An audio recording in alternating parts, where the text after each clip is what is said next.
Yes.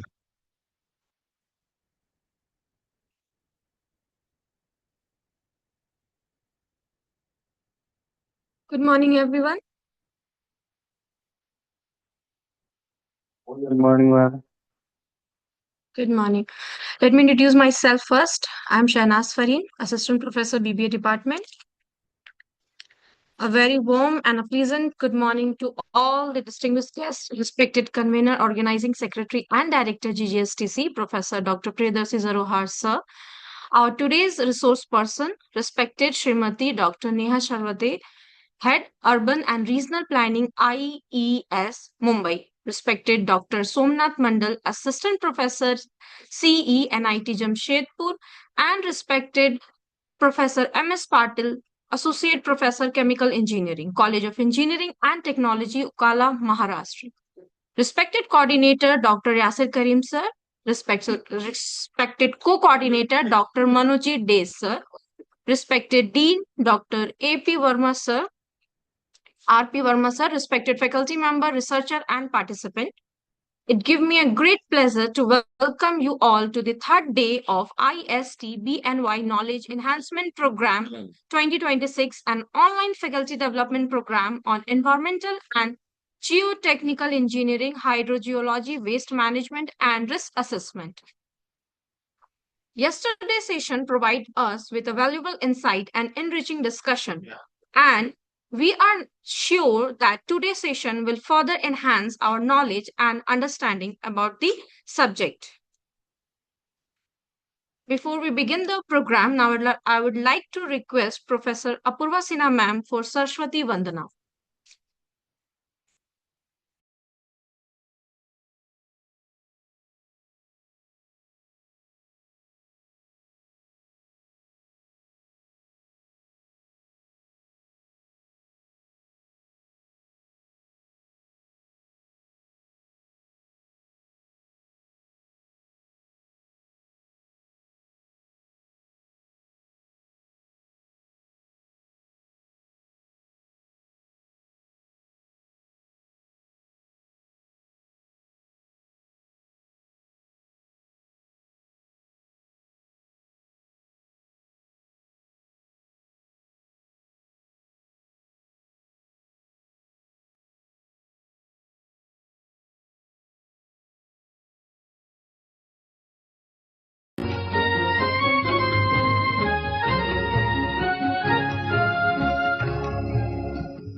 तू श्वेत वर्णी कमल पे विराजे, हाथों में वीणा मुकुट सर पे साजे।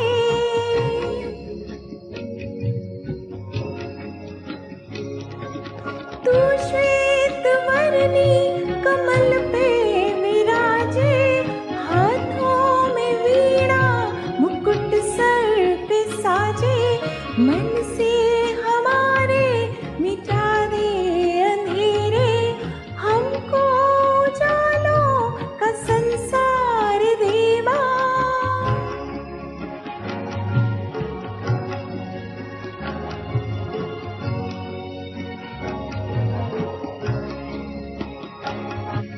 हे शारदे माँ, हे शारदे माँ, अज्ञानता से हमें तार दे माँ।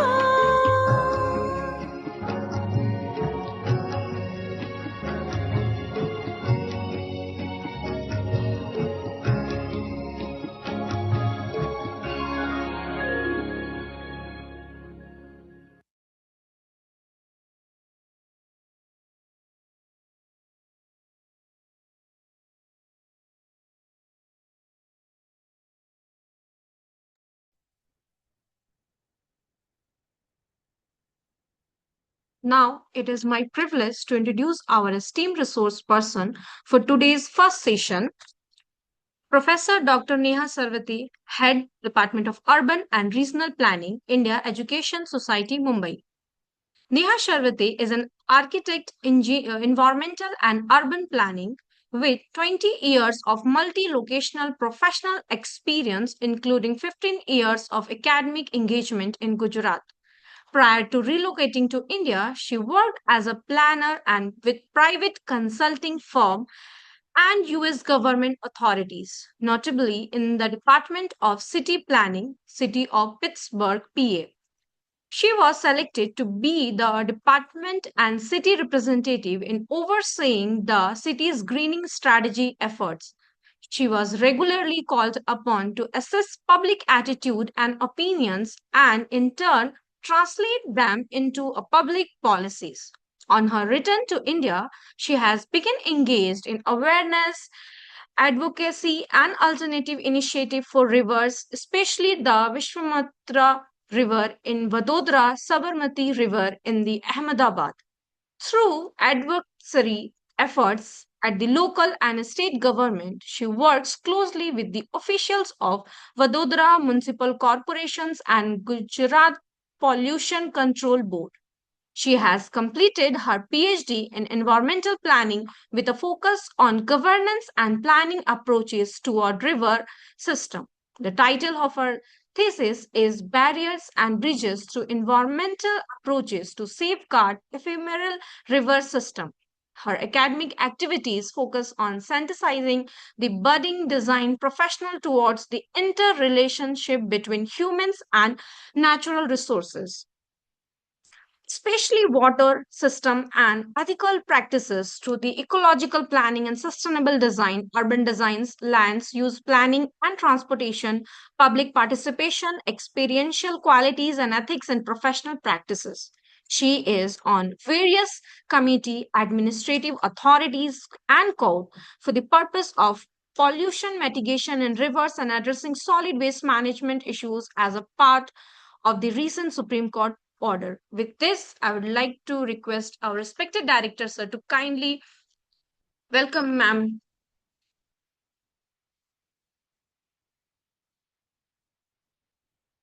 Hello, good morning, Namaste, good Johar. morning.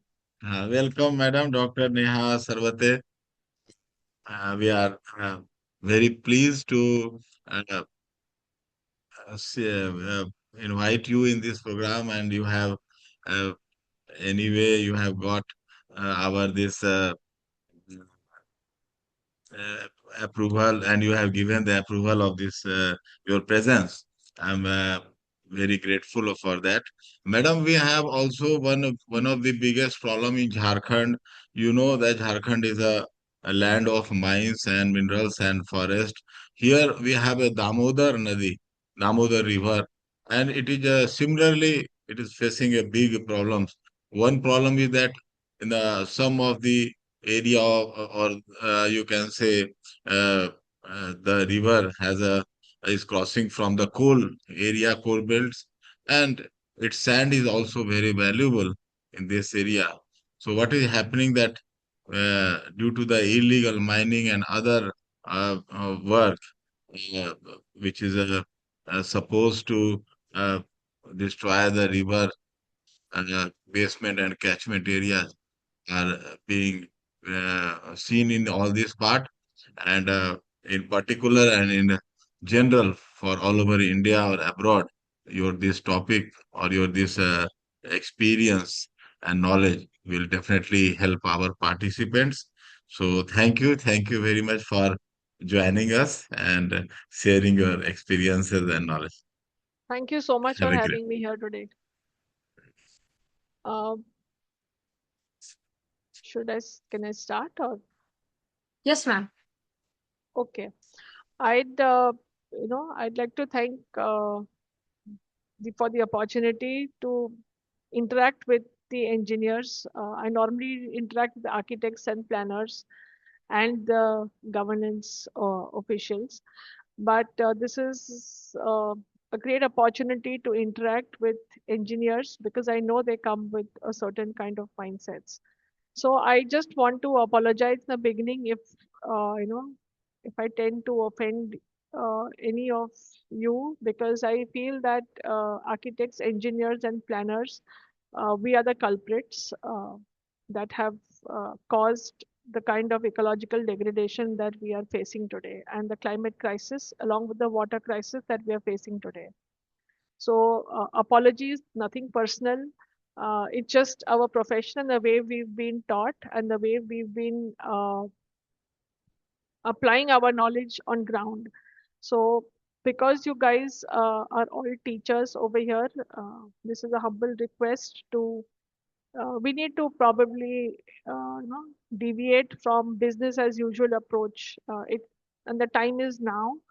Globally and nationally, we are in a process of transition from our, the kind of technology, the kind of methods, the kind of materials we've been using over the last 100 to 150 years. We are right now in the transition to unlearn a lot of things that we have been learning and teaching and relearn a lot of things. So my effort today is going to be very brief, very short. I hope to, touch a few chords in your heart where change is desired and change is needed. So I'm going to share a brief presentation, uh, and then we will continue. How do I share screen? Okay, my request to everybody here is that we're all colleagues here, we're all professionals. I'd like to keep it as interactive as possible. So if you have any questions, if you have any comments, if you have any doubts, please stop me and ask before we move ahead.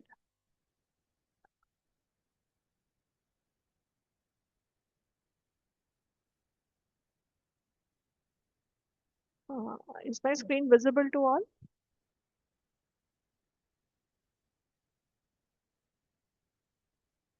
Hello? Am I audible? Yes, yes, madam. You are audible as well. Visible, visible. Okay, okay. All right. So today's the topic that was given to me and the topic that I chose to talk to you about is nature-based engineering approaches in hydrological systems, rivers, lakes, and coasts.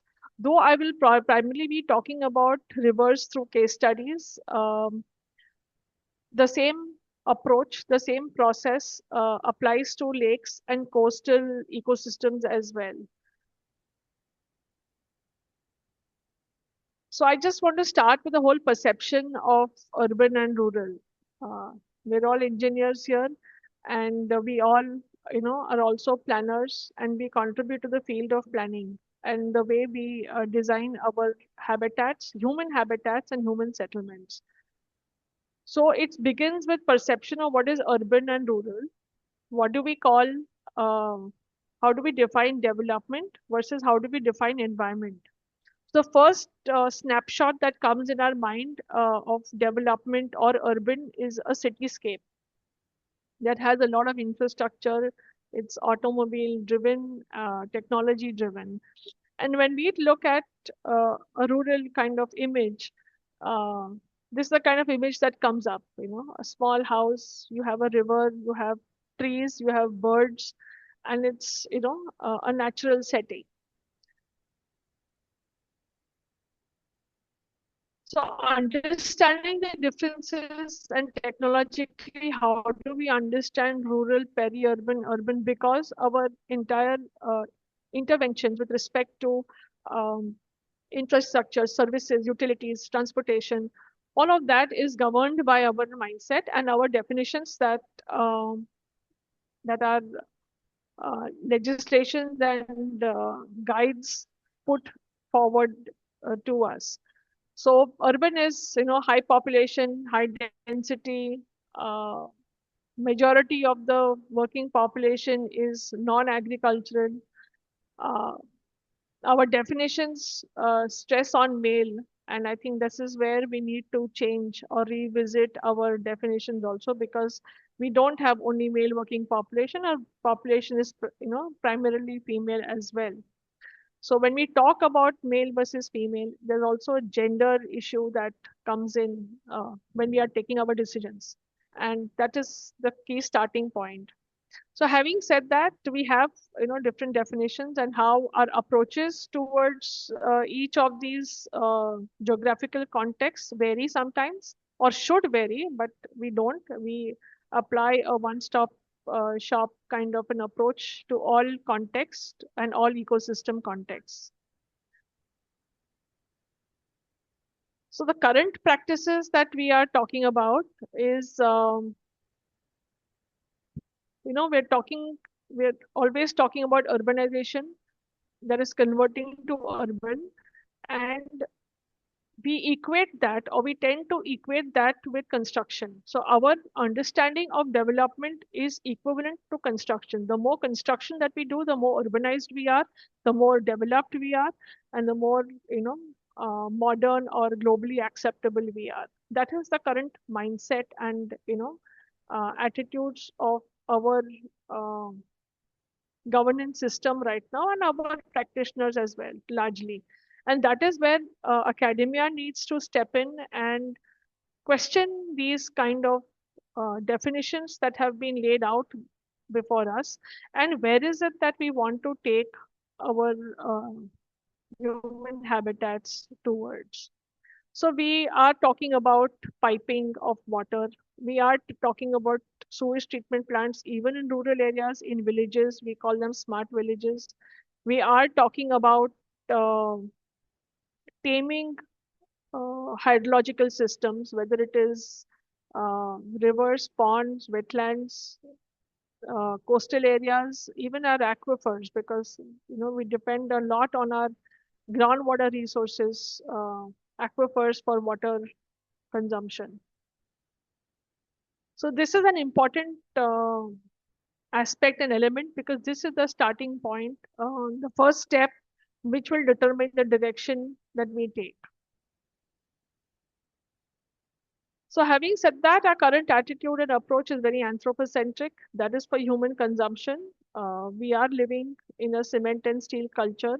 Though there are red flags everywhere, we are, talking only about cement and steel as an answer to any problem, as a solution to uh, any hazard that we see, or any disaster that we see. So these are few images, snapshots of how we have been, or how we currently are also looking at cities. And why this is important, because a lot of these initiatives are proposed by consultants, primarily headed by engineers. Uh, Hydraulic engineers do not focus not truly on hydrology, and we have a lot of technological or technology driven experts that are there, and these are the kind of outcomes that are there, and then it has a lot of repercussions on it.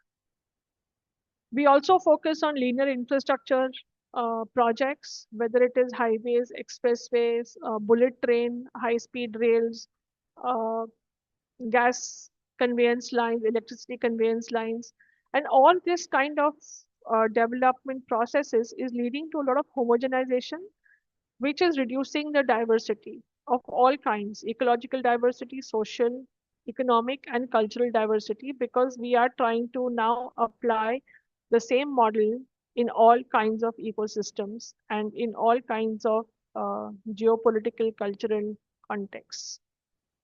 And our designs don't change, our designs are the same. So the image on the top left is a clover leaf image. Very difficult to know which country it is, which region it is, or which city it is. It's the same design that is applied irrespective of the topography, irrespective about the hydrological regimes, irrespective of the socio-cultural and economic aspects of the region.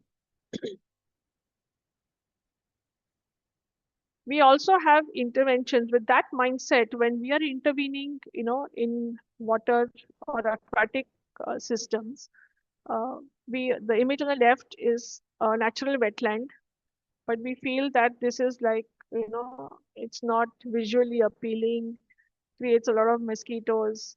uh, it needs to be tamed, it needs to be contained.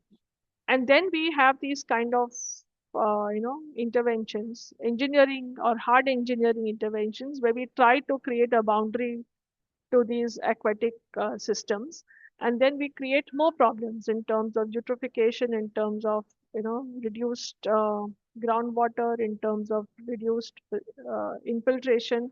A lot of issues that come up, and most of these places are unusable or unused in the longer run. Are also our interventions along with the river systems. We tend to dump solid waste because we really don't know what the river regime is. We're not very clear on what are the areas or what is the land that belongs to the river system. We look at the floodplains or the ravines as wastelands that we can use and dump our waste into. We tend to resection and level the banks, thinking that it has to be engineered, it has to be manicured, it has to look good. Multiple kind of approaches we have, and then we fill in the ravines, we build retaining walls, we build gabion walls, we discharge our water, sewage waste into the tributaries, into the wetlands, and there is a lot of encroachment of all types, legal and illegal encroachment into our river systems. And these kind of engineering mechanisms, are causing a loss to the natural habitats. It's causing a loss to the natural ecosystems. And this is something that we really need to be careful about, and we really need to think as to where are we going. And all these kind of issues then contribute to disasters, whether it is the name of flooding or waterlogging. Urban heat island is a lot of problem that we're dealing with. Increased dust, increased pollution, and of course diseases that are an outcome of these disturbed ecosystems. And we look at them as disasters, and we try to fix them with more hard engineering approaches. And so this riverfront development model that is going on in our country is one of the classic examples, approaches that we are taking to mitigate all the above, issues that we've listed in the name of water purification or mitigating water pollution in rivers. We are also looking at reducing floods. We're looking at interlinking of rivers. All these kind of projects that we are talking about and are being implemented has a single model or a one-stop shop approach, like I said. And we are giving these nice, pretty pictures as to this is how it is going to look. But if one has to look at it, the amount of concrete, the amount of alteration to the natural system that we are creating is actually leading to more troubles. So it is a domino effect of one, rectifying one mistake from multiple other mistakes. Whether there are multiple other mistakes, that acceptance is not there, but the proof is there with recurring disasters, with increasing intensity of flooding and water logging events, with increasing water security and water shortage, and which is leading to a crisis kind of a situation. So there are multiple riverfront development projects, the same kind of approach that is there. And then these kind of spaces are not used probably, or ill-used or underutilized, and they have their own problems. They contribute to larger pollution or stagnation of rivers, disconnection of rivers, and multiple issues. I think there's a lot of material out there if one wants to look at what is happening with our rivers and river systems. We don't have one single non-polluted river stretch in our country today. Of course, we have severely polluted stretches, and I think the CPCD has its report of 232 stretches. Vishwamitri is one of them. But every state has these kind of pollution, and we really don't know how to address these pollution issues and disaster issues. So question that needs to be asked to all of us is, can this design approach be applied to rivers and other natural ecosystem? Or should this be applied? Can this be applied? And how is this being applied? What are the resulting disasters? And I think that there's a lot of research going on in our country today, globally in the developed or global north countries. People are undoing their mistakes of unengineering approaches. So we really need to contemplate and reconcile um, dialogue with these kind of the various authorities, multiple stakeholders, to actually reconfigure our approach, reconfigure our path of development. To do that, we first need to understand, what is an ecosystem. We need to understand that every ecosystem, natural system or social ecosystem or a governance system, has its structure. Each structural components have their functions, and through multiple processes of change, we have a resultant or an outcome which we call service, because we are anthropocentric in nature and we want to facilitate human consumption. So if we understand an ecological structure, which we need to understand because that is our canvas for uh, doing our designs and our construction activities. So ecological structure, whether it is abiotic, they have their functions, and it is the absolute dynamic functioning of of these structural elements. We obtain the ecosystem services that we get today. So a lot of the main ecosystem services that the aquatic ecosystems or water entities, whether it is lakes, wetlands, rivers, even coastal areas, these are the kind of ecosystem services that they provide us with and we enjoy without realizing the value, without realizing the amount of work, the duration of, the time duration that nature takes to provide us with these services that we take for granted. So for instance, if you have to look at natural restoration or recharge of our aquifers, it takes about 1,000,000 years for the water to reach our aquifers, and it takes a few seconds, with a 1 HP motor to withdraw, you know, you know, gallons and liters of water that is a result of millions of years of work by all the natural components. So that is one thing that we really need to take into cognizance, is the time factor. Though we want everything done in a very, very time efficient manner, but our extraction of resources is very much related to the extraction rate that we employ with our water entities. So I'm not going to read each of them. I think everybody can read it. And if you have any questions as to how these kind of ecosystem services are there or built, then we can have a discussion on it. So we also need to understand that river systems vary. They're not the same. No two rivers are same. They vary with the kind of sources, the kind of geography, the kind of water flows that they are, whether they're perennial or ephemeral.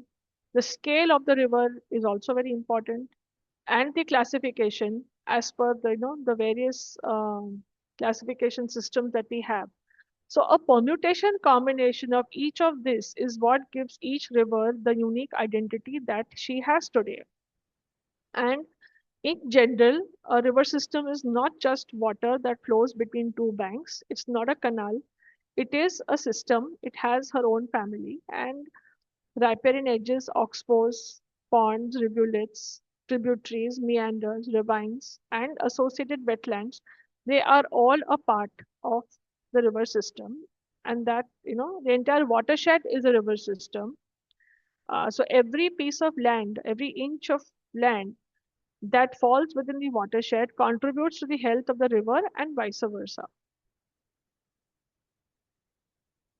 So essentially, if you look at the cross section of a river, a natural river that is not, intervened with, you have various components, and these are her natural structural systems. It is the different layers of vegetation. It is the different types of soil. It is the different flow regime in collaboration, in totality, that contributes to the health of the river system and in effect or in turn the ecosystem services that a river provides us with or a river system provides us with. The structure is quite similar to that of a lake or a wetland also.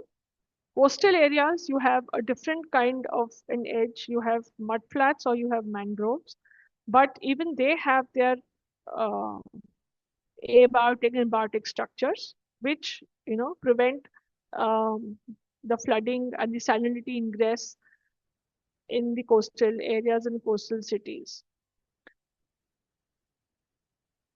So, I mean, if we are going to talk about a different alternative approach, then depending on the scale, we have multiple alternative approaches, right from applied ecosystem based approaches to nature based solutions, varied uh, scales from a landscape, from a biome scale, a landscape scale, a regional scale, city, to a very local area scale. And a lot of words have been coming up in the recent years. We're talking of sustainability, we're talking of resilience, we're talking of smart cities, we're talking of sponge cities, we're talking of ecosystem based approaches, nature based solutions. In essence, they all have one underlying principle and factor. So if one has to understand what is nature-based solutions, it is a cyclic process, and this is where we need to understand where it differs or deviates from our normal. I will not call it traditional approaches, but our current approaches, which is very much linear in nature. And now we're talking of cyclic, and we're talking of circular economies. We're talking of circular practices. We're talking about circularity in all kinds of aspects, right from water to solid waste. So we really need to understand what our healthy natural capital is and what our healthy natural capital consists upon, and that includes all your um, ecosystem structural components, biotic and abiotic, the flows that are the ecosystem services, what is the socio-economic benefit to us as human society. Unfortunately, we always tend to translate everything into economics. But we need to really be careful because not everything can be valued monetarily, and not every commodity, uh, sorry, not everything can be commodified, and not every aspect has a a tangible value associated with it. For example, if we were to associate a tangible monetary value to our parents or grandparents or our heritage, cultural heritage, it's impossible to do that. And one can't even start getting into valuation of such relationships. Still, we tend to do valuation of our natural systems and natural resources, some systems that have nurtured our um, species for million years, but it has not. Our species are the most recent species that have come on planet Earth, but these systems also nurture millions of other species that have pre-existed humans and human beings, and they provide invaluable services and habitats for those species, which I think we need to take into cognizance, we need to take into consideration, because each species contributes to the functioning of the ecosystem. And if we are going to, supersede our needs, our wants, our greeds for our comfort, or our convenience, then we really need to figure out where we think as to where we are, how are we placed in the world today. So getting into that, how do we address our needs and how do we differentiate between our needs and wants? And that is the first aspect of approach. Because whatever uh, decision that we take will be fed by the underlying values, the underlying attitudes, and underlying understanding between what is our need and what is our want. Because needs are limited, wants are unlimited.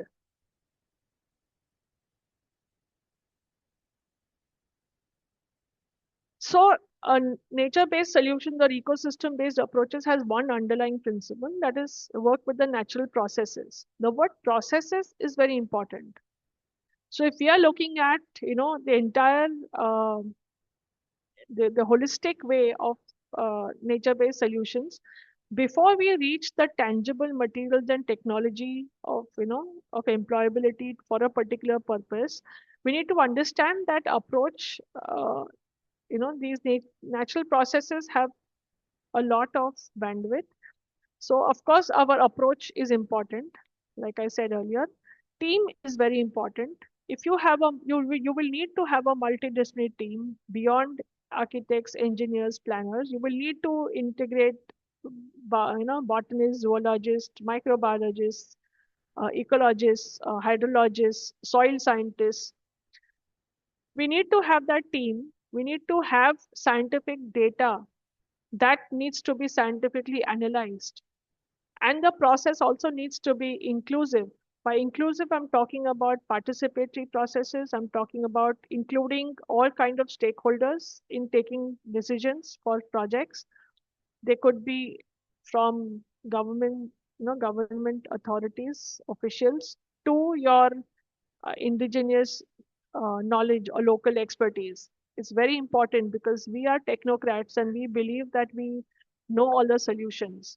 And this is something that needs to be reiterated in the way our professions are taught in today's day and time. Because a lot of global or international practices are, uh, they are focused on the multidisciplinary aspect. So having said that, it is the approach, the team, the data, and the processes that are going to inform the various policies and legislations. And I think our profession as engineers and planners, we are in a position to influence the policy level decisions and the legislations that are there. The various strategies that need to be adopted and applied, the tools, the materials, and the technology. So it comes from intangible to tangible, from value systems to actual doables on ground. And this is something that needs to be integrated in the way we teach, integrated in the way we uh, practice our profession as well.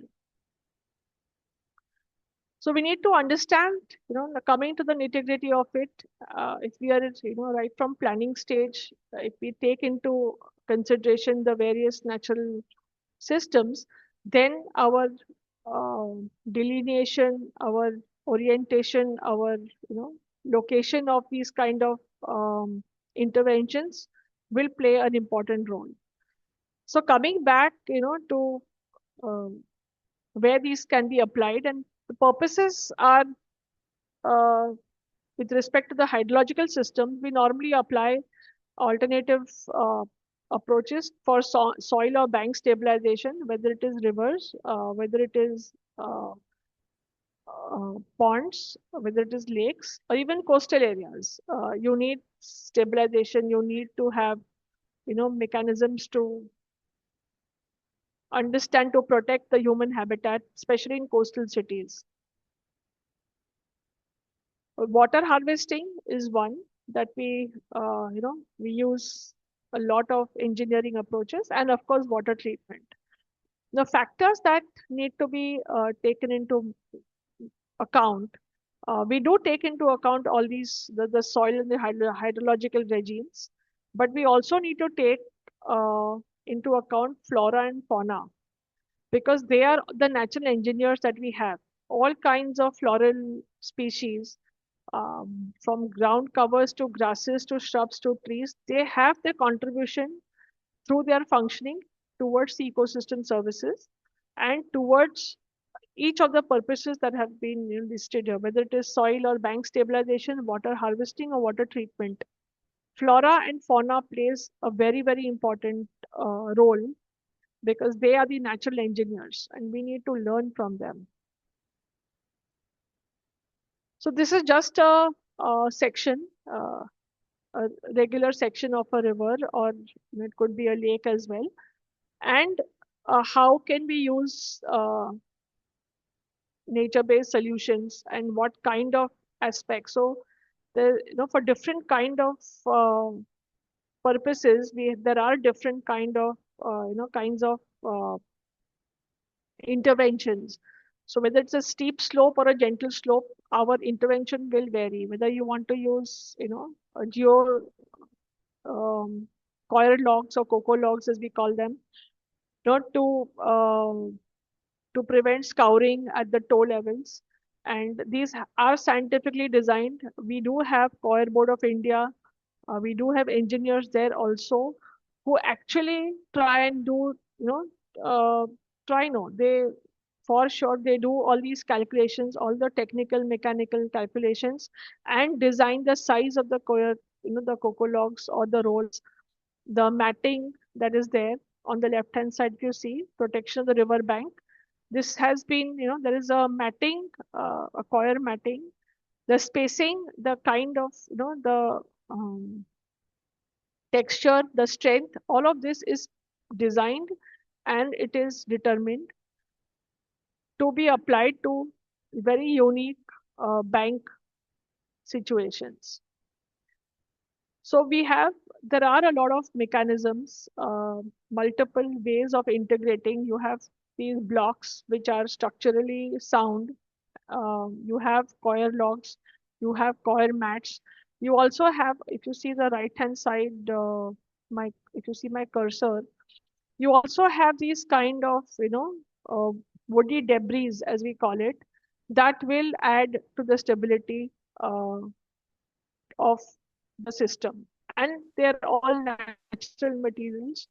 So yes, they do decompose over a period of time, but they have served their purpose through the natural engineers. Once a natural engineers in the form of vegetation and the faunal habitats, when they come in and stabilize, habitat, these riparian edges or banks or the ravines or the floodplains, then you don't need these interventions anymore. And this is called phasing out.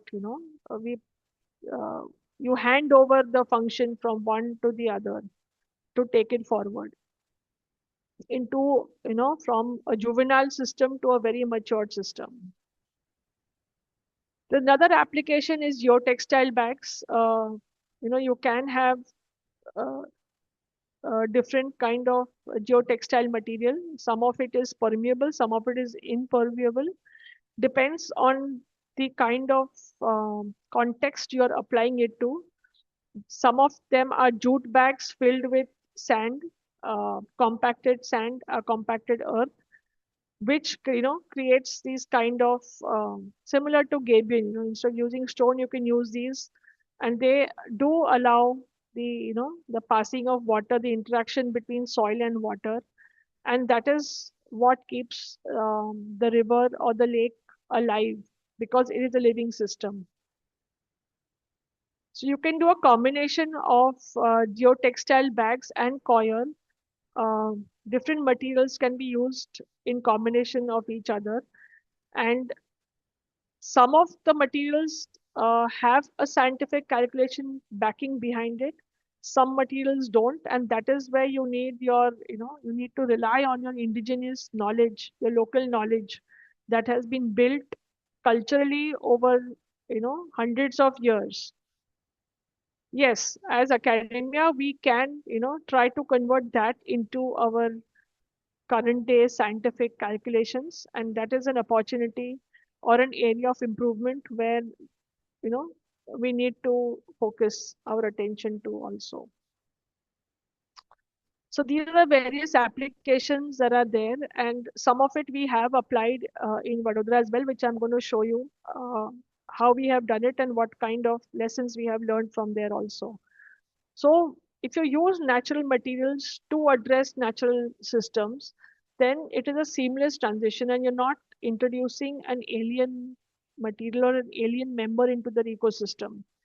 Very similar to our own system. When you undergo surgery, you are introducing alien members, whether it's a bypass surgery or an angioplasty, and that is not going to, that is going to alter your health. It is going to alter your lifestyle. It is going to give some limitations. You are going to be dependent on medication all your life. But if you are going to do a natural approach, then a lot of it can be mitigated. And globally, there is a movement to go back to natural uh, ways of functioning. So its application in rainwater harvesting, of course, you have an engineered injection kind of an approach, where you collect the water and you put it down a downtake pipe. But you also have, a natural way of engineering is through constructed wetlands. Now, what constructed wetlands do, in addition to enhancing infiltration, it creates a rich habitat for biodiversity. A lot of alternative occupations, human occupations, can be supported through these natural wetlands. So it is not a one-stop, a unilinear kind of a solution. It's a circular solution. It's a multifaceted solution. So one intervention can support or address multiple issues simultaneously.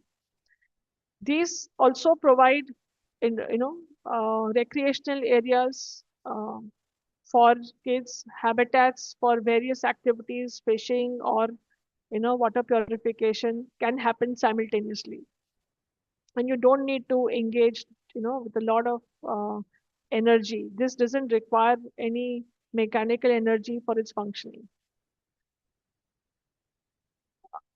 Even sewage, instead of sewage treatment plants that we normally have, technically, that we've been having, and we all know that STPs don't work 100% for a long period of time. The input changes, the output also varies. The huge energy guzzlers, right from pumping sewage to the processing. And at the end of the day, we are releasing untreated or semi-treated sewage into our rivers and lakes. So why not adopt even the nature-based engineering or constructed wetlands requires a lot of engineering applications. Just that approach and the materials are different, but the concept is the same. And it has other kind of ecosystem services as well. So if there's any questions right now, we'll take those questions before we get into the case of Vadodara. I can stop sharing.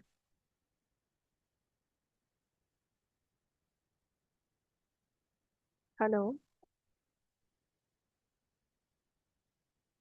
am I audible?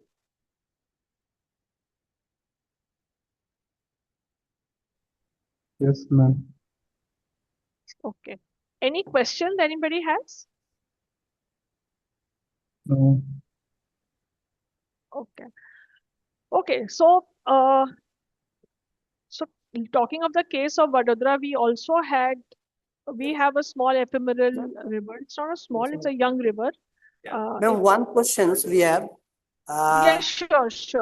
Yes. One term you use in your slide, that means 2 or 3 slides before, legal and illegal approach. We understand what is means the term illegal approach.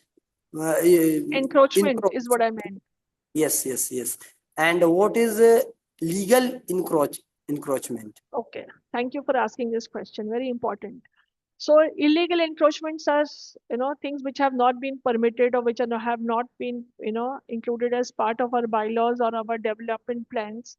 But legal encroachments are those encroachments from a river perspective or from a natural ecosystem perspective, is that, in our planning or in our development process, we do have a lot of lands which are adjoining these, water entities. Uh, Now, most of these lands are private or public lands. They have a specific ownership.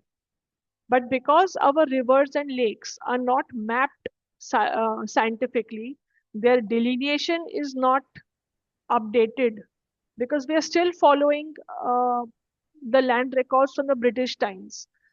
The land records during British times was to collect taxes. Their idea was not to protect our water entities. They wanted to collect as much taxes.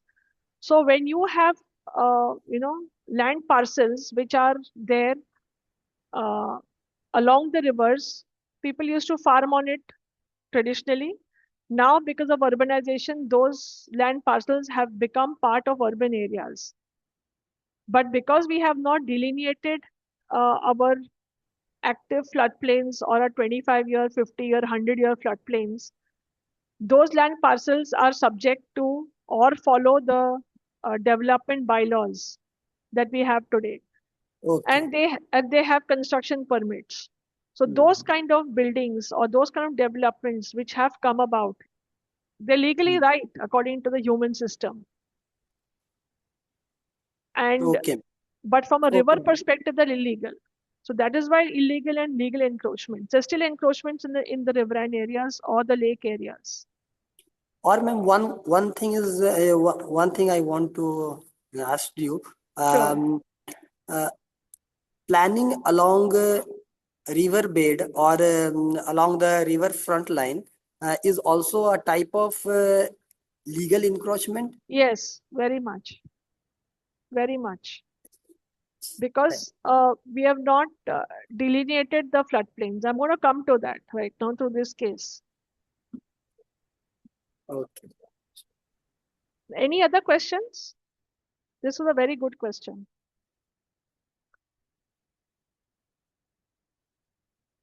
Anybody has any questions? We can ask later on also. Okay, ma'am. Okay, ma'am. But Later on, yeah, yeah, yeah, continue. I'll proceed. So I wanted to just, so Vadodara is a tier 2 city. We do have a very young river by the name of Vishwamitri, and it is not, the banks are not as wide or broad as that of the Ganga or perennial river. It's a seasonal river, it's an ephemeral river. And the same model was imposed upon our city. And then we said, they considered the natural vegetation as an impediment or an obstruction to the flow of water. So the idea was to, gush the water out of the city as fast as possible. So this was the proposal that was given to us, and we had, as citizens, we had a lot of interventions. We had a lot of dialogue. This is our process that, you know, uh, with the authorities, we wrote a lot of letters. We had consultant meetings. We had, alternative kind of, lot of debates actually back and forth. And we also filed a case in the NGT to protect the river. And uh, in 2021, we won the case with the NGT order, clearly defining what a river is, because up till now the river has not been defined. Uh, not technically, sorry, scientifically defined. We don't have a scientific definition or an ecological definition of rivers. And our process with the river, with the authorities, with their consultants, and with the civic society, the NGT order of 2021, it acknowledges the river as a living system that consists of catchments, floodplains, tributaries, all the components that we've been talking about in academia.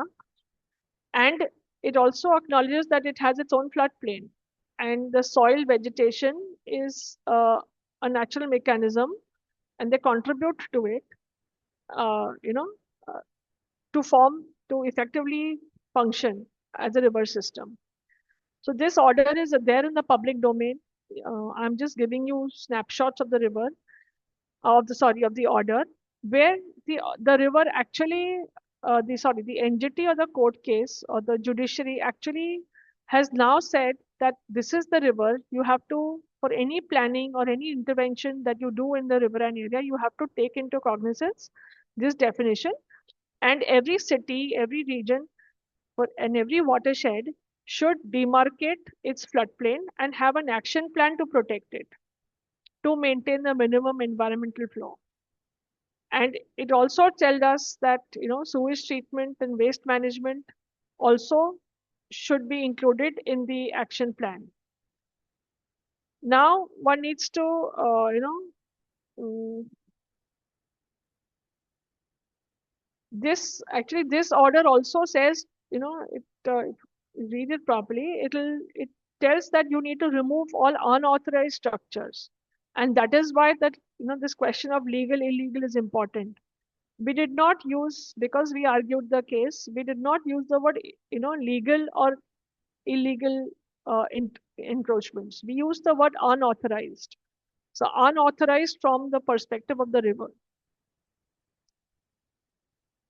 So we need to take to reinstate the integrity of the river in totality is what the order says. Now, based on this order, we worked with the authorities. It took us a lot of back and forth, but it took a flood also of 2024 that created a lot of damage, waterlogging, and it is then when the government or the authorities of Vadodara said, okay, let's try and rejuvenate as much as possible. So we had a lot of meetings, stakeholder meetings on site at various locations. The central image is creation of detention ponds, which is also a nature-based solution at a planning level, where you increase the carrying capacity of the river system in certain areas, where you receive the waters, you store it temporarily or for a longer period of time, so that the water does not gush uh, in a shorter span of time. So this increases the amount of time that water spends with soil, and we reduce the speed of water. So we created these kind of detention ponds along the way, uh, deepened a few reservoirs also to increase the carrying capacity and to reduce the flow downstream when you have higher intensity rain spells. We also intervened or uh, spoke to the bullet train officials, the highway officials, to remove encroachments, because they had really encroached into the river. If you see this left-right image, they have not taken into consideration the meandering nature of the river, and they built their piers. I'm sure these piers could have been designed for a greater span or with little more sensitivity to the meandering aspect of the river, shifted the alignment a little bit by not more, but only 50 to 100 meters. 50 to 100 meters in a whole, span of thousands of kilometers is not such a big deviation. And it could have been done, but it wasn't, because we do not look at rivers as a living system. And we always see that, always feel that we, through our engineering techniques or mechanisms, we can supersede everything that is there on ground. So we told them to remove as much. If they had to protect their pile caps further, that is what they are required to do now. But they have to free the river, the banks, for the river to flow freely.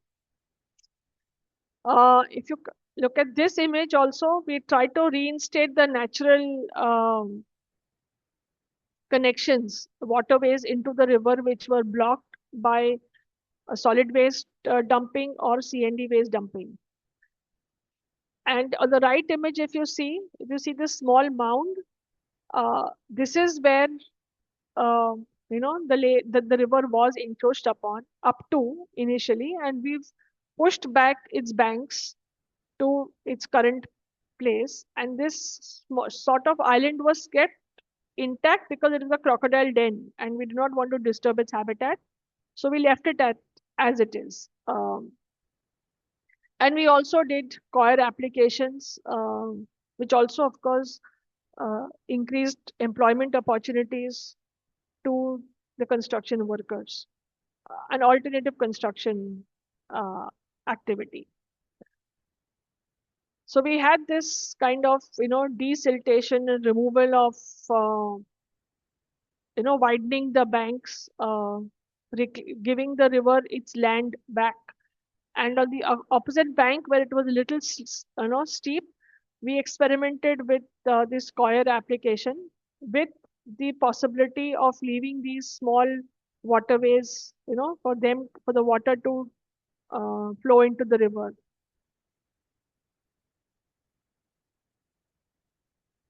So if you see this small, aspect, this was, I don't know how to annotate if I can, 1 second. Yeah.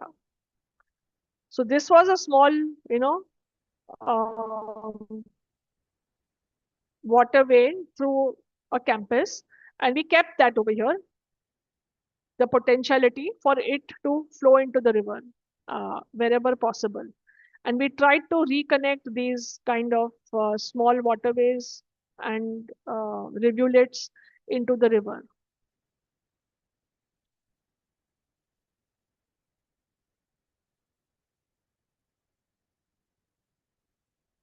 Let's go, 1 second, it's not going. Yeah.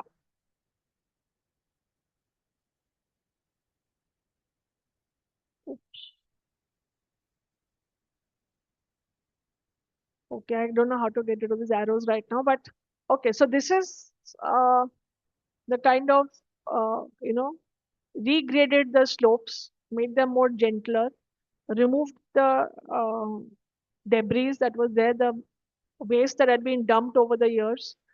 All these that you see over here in the center that you feel they're islands, they were all habitats, and this is the amount of waste that was removed from the river.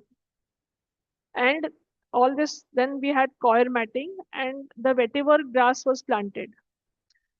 The grass grew because vetiver grass is a known species for stabilizing the soil. But we had a lot of natural vegetation also that came about, which then, the roots of these plants stabilize the soil further. So these are the indigenous species, the local species that have sprouted because the soil is fertile and it is also a seed bank in itself. So this was about 6 months after the coir was laid. The coir is still there. It's not gone. It's not disintegrated.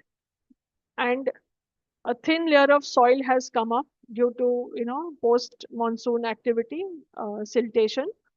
And it has become a good habitat for the various plants and fauna. So we tried to, stabilize the soil. Now there were mistakes also. Where there were steep slopes with vegetation, we had asked the authorities not to touch them, not to disturb them. But I think we all like manicured, plain surfaces, and a lot of political, what do I say, powers, or the government powers, the governance powers, whether it's the commissioner or the officials, they felt that everything needs to be standardized, everything needs to look seamless. So they started disturbing these kind of, vegetated areas also. And then, of course, there was erosion. So I think as engineers, as designers, we need to understand where do we intervene, where do we not intervene, and we need to redefine uh, the word beauty, because this word beautification is very, very subjective. And we want our cities to look, manicured, but then we go to the natural areas in the name of ecotourism, because we want to be in middle of nature also. So we are very hypocritical as a species. So whatever natural habitats we have in our cities, we want to damage, and then we want to go to state parks and sanctuaries uh, to take the pleasure of nature. So what we did was, after the court, once we have the court case, the Gujarat State Human Rights Commission also set up a committee, and to fast track these kind of processes. And so we actually mapped, if you see this image over here, we've actually mapped the floodplains. Uh, this is only 5 and 10 year floodplains. We haven't even reached 50 years or 100 years, because the entire city will come into it. We have a very gentle topography, and majority of the city comes under the 50-year floodplain. So we've only said 5 to 10 years. So now then, from a reverse perspective, all these buildings that fall within the blue line, because that is your active floodplain, all of them become legal encroachments because they have the legal permission, but they're still encroachments from a reverse perspective. So this is, we did these kind of processes. You need to, I'm not going to read the highlights of it. I think everybody can read it. But it's important to re-establish the riverine areas through biological engineering or eco-engineering uh, facilities. And from a larger planning perspective, those owners whose land parcels are within the active floodplain, if they're vacant lands, there are other tools, planning tools, so that they do not get into an economic loss. They can get transfer of development rights, or they can have various ecologically friendly activities and still make money, or still, create an income source using those kind of physical context. You can have ecological parks, you can have educational facilities, you can have recreational areas, uh, nature trails, a lot of nature-based planning or nature-based land uses also in active floodplain areas. And that is important, because we should not go in and say that we, just because we own that piece of land or we are guardians of that land, we should be able to build on it. So what kind of building, what kind of development also needs to be done or can be done, we need to be creative in that aspect also.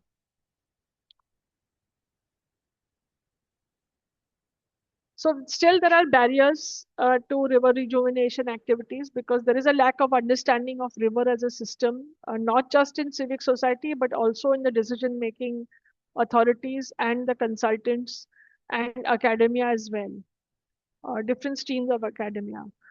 River is still perceived as a revenue number, like I explained earlier. Riverfront projects are so-called development or construction activities. We tend to tame nature. Our plans and actions are compartmentalized. Our departments are compartmentalized. Our departments don't talk to each other. There is a lack of participatory approach. There is, no recognition of indigenous knowledge systems that existed over so many years. And, so these are different kind of impediments to river rejuvenation. So we still have a very long way to go. So this is our summary of what is happening and what needs to happen. And with this, I stop my presentation here, and we need to have a lot of dialogues. So if there's any questions that, or discussions or any other inputs, you're all welcome.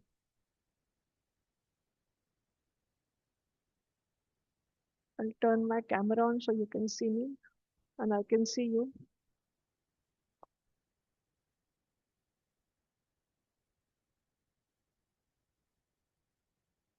Any questions?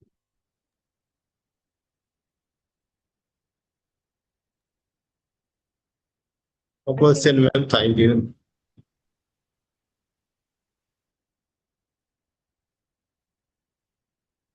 Dr. Manojit, we can't hear you. Are you trying to say something?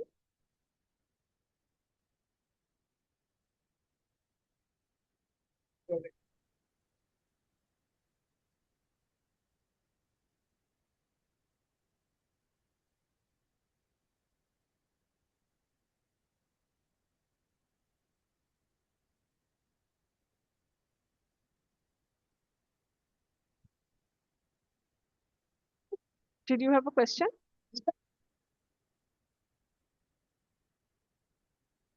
or a comment?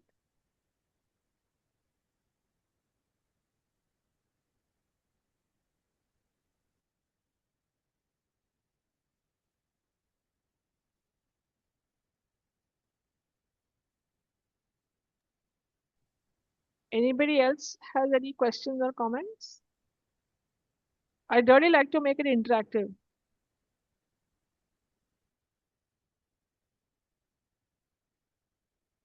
Comments like all this is possible on books, in books and not in practice, even that is welcome. I mean, I'm willing to engage in that kind of discussion as well. Uh, one of my queries rather is there, madam.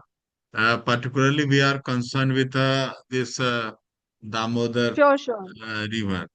So, even today, we are not able Correct. to controlling the system. Some of your insight or views we will try to understand how to cope up this problem. The reason is that the river beds or banks are with coal beds. You can understand.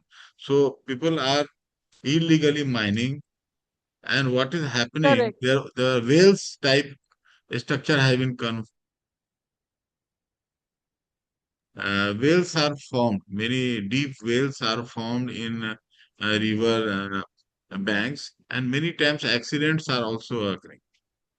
Correct. Typical problem, I think. One. Right. It is. It is.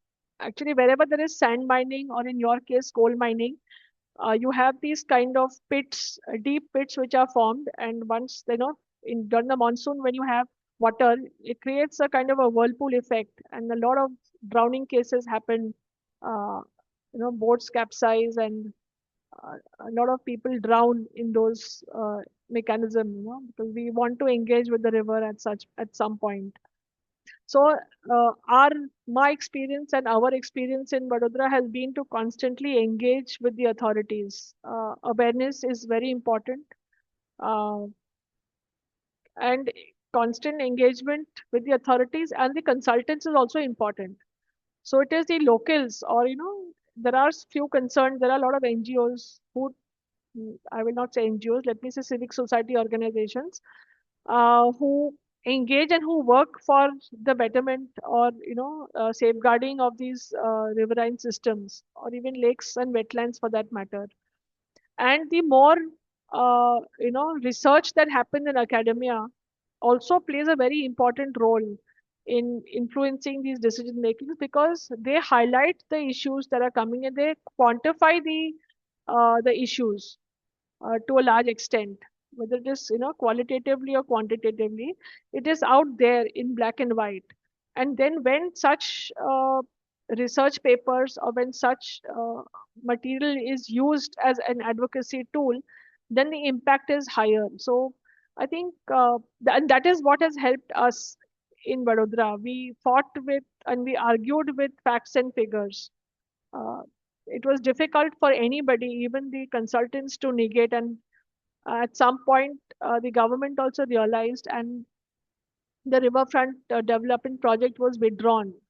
Uh, you know, so it is possible. Yes, it takes time. Nothing happens overnight. It takes time. It is you need to be persuasive, and you need to be persistent with the efforts. And it's not a one-person job at all. You need a good team, and we had a good team of people, a multidisciplinary team that worked for us, that helped us, and we had a lot of cross-learning opportunities as well. So I personally have learned a lot with interactions with my zoologist team member, my botanist team member. We had, an ecologist on board with landscape architects. We had activists also in our team. So all of these different members and different, areas of expertise, once they come into a melting pot, it's a really, really rich and promising process. And that is why, when I said approach is one, but you need a good team that is, that looks at things holistically. So your interventions are then uh, curated in the way it needs to be. Cost is a big factor. A lot of people, projects say that they have to be expensive. Ecological engineering is the cheapest kind of engineering, and maybe that is why it is not welcomed in a lot of places. So, sir, with due respect, I'm sure there must be a lot of people who are working on ground for awareness, for advocacy, and also to derive the alternative approaches that can be applied in that in your Uh, area. Madam, here we have this uh, Damodar Bachao Abhiyan is there, in which some, of course, activists, politicians, and technical peoples are there, in which we are also one part of that.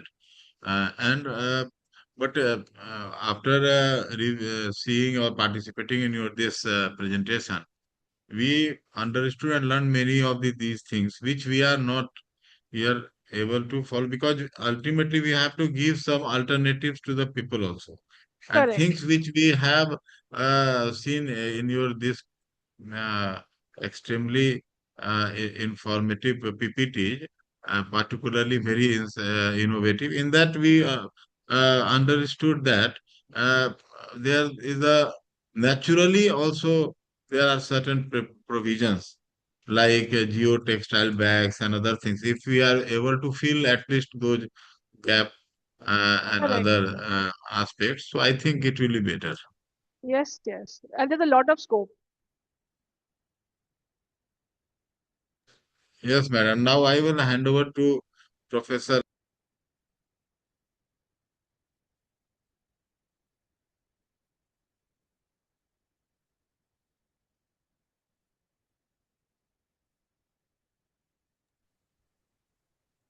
Thank you so much, ma'am. On behalf of all the participants and the organizing committee, I thank you for sharing your knowledge, experience, and precious time with us. Your session has inspired us to think deeper and learn more. The question answer session was truly highly informative and engaging, ma'am. Once again, we thank you, ma'am, for connecting with us and sharing your time and knowledge. Thank you so much. Thank you so much. All right. We All the invite you best. for some time. We will surely invite you again, ma'am, Physical for also. in physical mode to visit our Happy campus. happy to come and share our lessons. Actually, the lessons from Vishwamitri were very brief right now. We do have a detailed presentation. If there's an interest, I can do that another time to actually go Definitely. step by step as to how we went about it and what were the outcomes. But I think That that's will for be another a time. great pleasure. Definitely, ma'am. Sure. All right. Take Thank care, you so ma'am. Take much. care. Yeah, all the Thank you, best. ma'am. Yeah. Have a good day, ma'am. Thank you.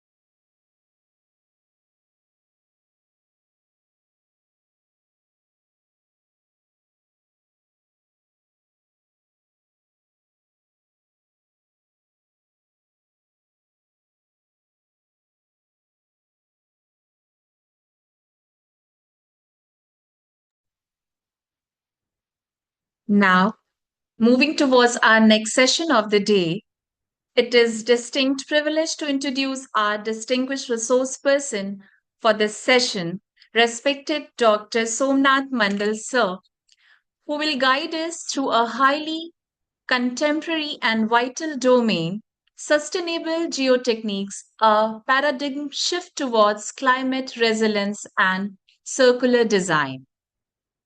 Dr. Mandal is a prominent young researcher, scholar, and academician currently serving as an assistant professor in the Department of Civil Engineering at the National Institute of Technology, Jamshedpur. Dr. Mandal boasts a stellar academic foundation from India's premier institutions.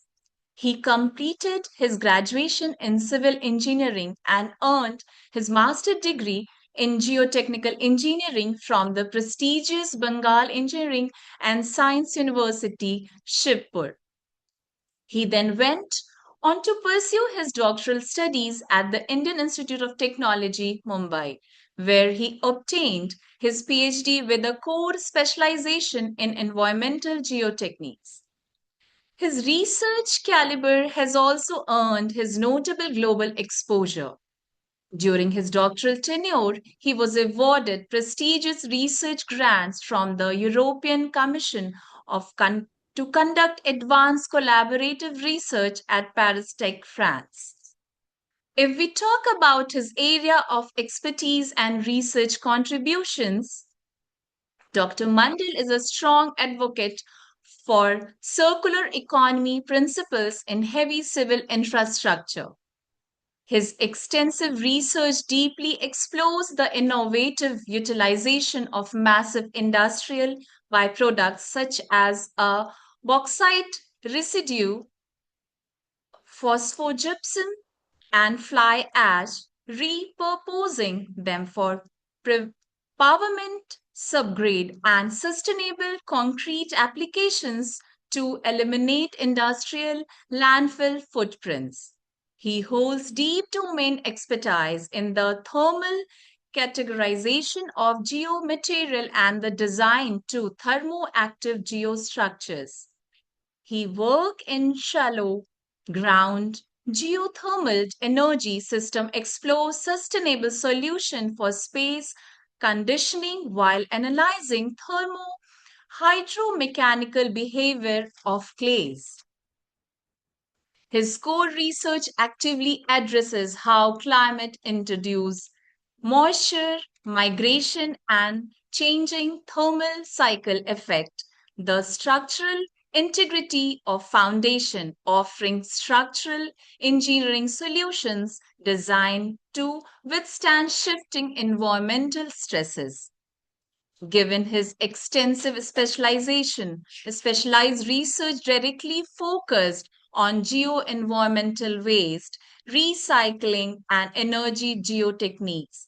Dr. Mandal is the ideal expert to guide us through his technical shifts, circular engineering design.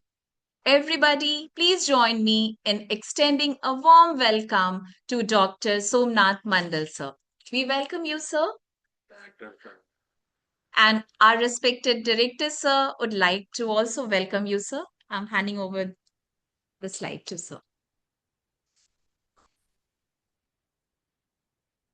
Hello, good morning, sir. Namaskar, sir. Good morning. Namaskar. Namaskar. Namaskar. We welcome you, sir, in this our online platform. I Thank you hope very that much. our participants will definitely get benefits from your so deeply research work and contributions in the field of civil engineering, sir. Sometime definitely we will invite you, sir, for offline Sure, program. it will be my pleasure. Yeah. Dr. Sanjay, sir, uh, from mechanical department, are Yeah. many times visited in our place. Okay. Okay, sir. I think you can start, sir, your presentation. Okay. Okay. Thank you very much. Yeah.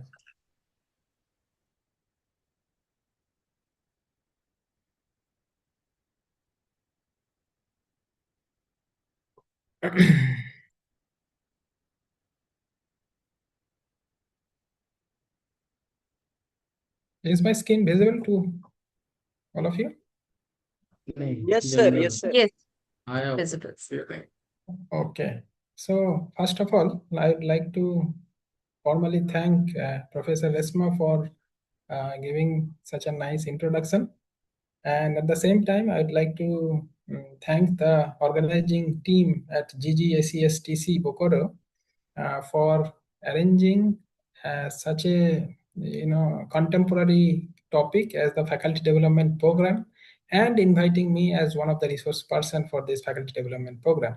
Now the theme on which we are going to talk today, environmental and geotechnical engineering, hydrology, waste management, risk assessment. So this is basically a combination of multiple areas. Mostly we are going to focus on the first two, environmental and geotechnical engineering aspects, and to some extent waste management also.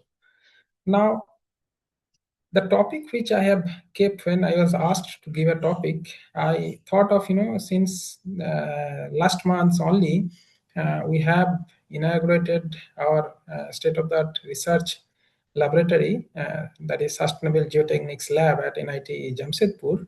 So I thought of, keeping that as the topic, and maybe we'll interact about how the interest has shifted from only solving engineering problem to solving, keeping in mind about the environmental aspect. So that is why sustainable geotechnics, a paradigm shift towards climate resilience and circular design. So what we actually, if you see the evolution of our subjects, by and large in civil engineering, so it started with, just to design and develop or construct infrastructures over a period of time.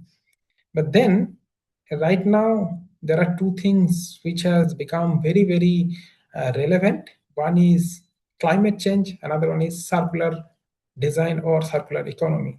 Now all the engineering branches, not only civil engineering, are heavily influenced by these two topics. Now climate change is one thing none of us can avoid, and circular design or circular economy is one tool by which we can actually evade the climate change. So that is why this sustainable geotechnics is basically an approach towards solving geotechnical engineering problem, which basically make our practice more climate resilient, and that would also endorse the circular design aspects. So with this introduction, we move forward. Mostly, I have kept the slides, very simple, so that it will be very much easier for you people to understand. And since this is a faculty development program, I have kept things much more philosophical, so that this awareness would influence you, and in future you can also influence your students to practice in this manner. So this is the contents. If you see here, I have already briefed about the introduction. I'll be talking about few more things, and then we have few topic on which we are working. So I'll just give you some glances of those topic: biomediated geoengineering, bioengineered slope stability, vegetation based solution, and then we'll be talking about thermo-hydromechanical characterization, why it is required and all, and then the industrial waste, how we can utilize it to make our practice more sustainable. And then with this, there are a few more things which we'll be talking about. Unfired clay bricks. I have taken recently this topic, as this really endorses the concept of sustainable engineering, or sustainable civil engineering rather. And then finally, I'll be talking about the practice or the research which we are doing in our laboratory, supported by multiple funding from different government agencies. So as I have already briefed you about the introduction. So sustainable geotechnics is basically to keep in mind about the sustainable principles. So that means whatever resources we have right now, we utilize them keeping in mind about our future generations and their convenience. So if we use some resources, we should be assuring one thing, that for the future generation the resources should be enough and it should not get disrupted. That is the main philosophy behind this sustainability. And once you utilize this philosophy, or once you inculcate this philosophy in the geotechnical engineering practices, it becomes sustainable geotechnics. Now This sustainable geotechnics is nothing but the derivative of environmental geotechnology, which I have been practicing for more than let's say 12 years now. So mostly our focus is to reduce the environmental impacts while we solve problems associated with the geotechnical engineering. And more of us more of we'll be keeping in mind about the economy, environment, and social perspective while solving these kind of problems, or while building a new substructures. Fine. So what are the principles which we talk about in sustainable geotechnics? Obviously, the first and foremost thing is resource conservations. Now, if we do not talk about this, essentially we cannot talk about sustainability, because resource conservations, or that is the most important, because if you do resource conservations, future generation would be able to utilize those resources which you are conserving through your practices. Next thing is environmental protection. So again, this is nothing but the environmental geotechnology. So while we solve the geotechnical engineering problem, one, we actually keep in our mind about the multiple influences of the environment, which is going to change the response of the materials or geomaterials. And on the other hand, we'll keep in mind that the practice which we are doing, the development which we are doing as a geotechnical engineer or as a civil engineer, that should not create any sort of disturbance to the environment. Next is circular economy. So this is where the paradigm shift becomes very, very justifiable. That earlier days, civil engineers were supposed to think in linear economy or linear design. So we basically take some materials, we consume them, and then just forget about it. But right now, since it is the global demands, we have to produce anything and everything climate resilient. So that is why circular economy becomes the priority, and it is the first preference for every practicing engineers these days. And that is where the life cycle thinking comes. So this life cycle thinking is basically a tool by which we can justify the circular economy. So none of the materials which we are going to use, they are going to be simply we will not be having it won't happen that we are not going to think what we are going to do with the material once that particular structures or that particular geostructures completes its entire service life. So that plan also has to be there, and that basically the life cycle thinking advocates that particular points. So what are the main objectives if you want to do this particular practice sustainable? So the first one is to minimize the carbon footprint. Obviously, this carbon footprint is the most prominent phrase in today's engineering fraternity. And this, whatever you do, we have to reduce the carbon footprint. And right now we are in a situations where we are thinking of minimizing carbon footprint. We are not talking about reducing it.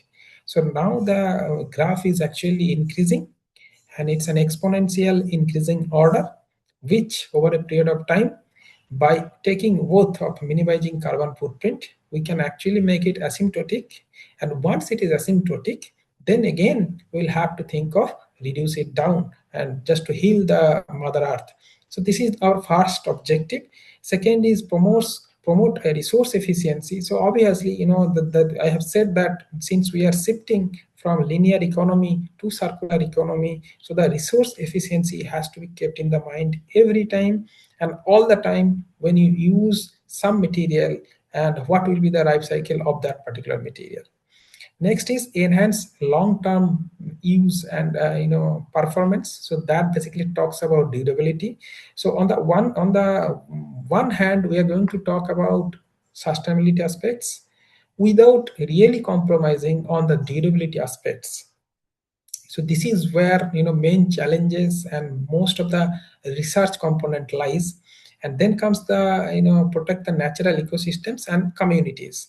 So you see, I mean, if you see the history of multiple infrastructural projects globally, you will see that many of the ecosystems and many of the communities were disturbed But in the present sustainable engineering practices, we say that the engineering changes which we are going to make in terms of developing new infrastructure, in terms of retrofitting old infrastructures, we are not going to do any sort of disturbance to the ecosystem. Rather, we are going to protect the ecosystems and the communities, and that is the way we can actually make our practices more sustainable and climate resilient. So, these are some of the photos which basically, demonstrates which kind of engineering challenges we are going to face every day as the practicing engineers. So you can see that slope failure due to weak soil strata, and that is a very common scenes throughout the northern and northeastern India. And every year, government is spending crores of rupees just to again rebuild those infrastructure or stabilize those slopes. Similarly, you can see that we have a lot of C&D waste. So this is close to our place Jamshedpur. There is a river, and now the entire most of the uh, projects where you get a lot of C&D waste that are being dumped because contractor doesn't have any clue about how to use that C&D waste. Now, on the other hand, you can see that stone quarry. So it's some place from where the photo is taken is given, but I am not going to talk about that. Mostly, it's a scenario. It's a global scenario, and in our country, it's very common. Every year, a lot of hills and mountains are eradicated by anthropogenic activities only just to quarry stones. This is a big problem, and this is creating huge disturbance in the ecosystems. Many of you might have heard about this Aravalli mountain, like how this Aravalli mountains since the starting of the civilization, how it has helped in maintaining the environment, climate, and as well as all the foreign attack which our country and civilization has experienced in the history. But this Aravalli, hills or mountains is getting depleted every day with a very drastic rates. The main reason is stone quarry, nothing else. So this is where which I was talking about, the linear economy. You simply, there is a resource, you utilize it, and then you forget about it. What is going to happen with the ecosystem? And that is what we cannot make it happen now, and we'll have to think of some substitute of those kind of resources. And the conservation of resources comes to play an important role over here. Next is landslide due to lack of vegetations. So this is another one very simple yet thought-provoking figure which is given. And you can see here that the vegetations, wherever you have vegetations top cover, that in that particular part, this particular slope is intact, whereas where there was no vegetations, it simply got affected because of the rainfall, and the slope got failed in those areas. Now this is again an usual scenario wherever you go in any alumina plant. You will see that there is a huge heap or landfill of red mud. Even if you see in Google Earth or Google Map, you can see the one red zone. So that is nothing but the dump of red muds. Now these red muds are highly chemically active, and over a period of time they can cause several dimensional damage to the geoenvironment. However, since there is no standardized and foolproof way to utilize those red muds, in most of the plants they are lying unattended, and then and every year the alumina producing industries, they are facing a lot of challenges how to dispose of these bauxite residues. and until and unless they dispose them off, they won't have more places to dump, and then that is going to affect their overall productions. And then we have a sand mining which is happening. Most of them are illegal sand mining, and most of the sand minings happen in the rivers, and you can see here in the right side. So in one way, I'm trying to show you some natural resources, how that is going to get depleted because of the human greed. And on the other side, I am just trying to show you that there are a lot of industrial and mostly industrial byproducts or wastes which are lying unattended, and that can be a very good value added product if we do proper research, and if we can devise a method how to use them as a valuable construction materials. And that is what is known as valorization of wastes. The waste which is which is lying unattended, you take that waste, you do some slight modification in terms of chemical or biological, and then you add a lot of value and you try to use it as the substitute of the materials which you can see in the right hand side figures or photos. So this is where these particular photos I wanted to share, just to create an awareness, like how in one side we have materials which we are ignoring every day, and on other side whatever we are using, that is questioning our future generation to meet their need. So that is where we'll have to think, we'll have to rethink, and we'll have to revise our engineering practices. Okay, so why there is a pressure in reshaping the field? So every year, most of us observing one thing in this in our country mostly, that is how this harsh summer heat waves are creating problems. Multiple deaths are happening throughout the country.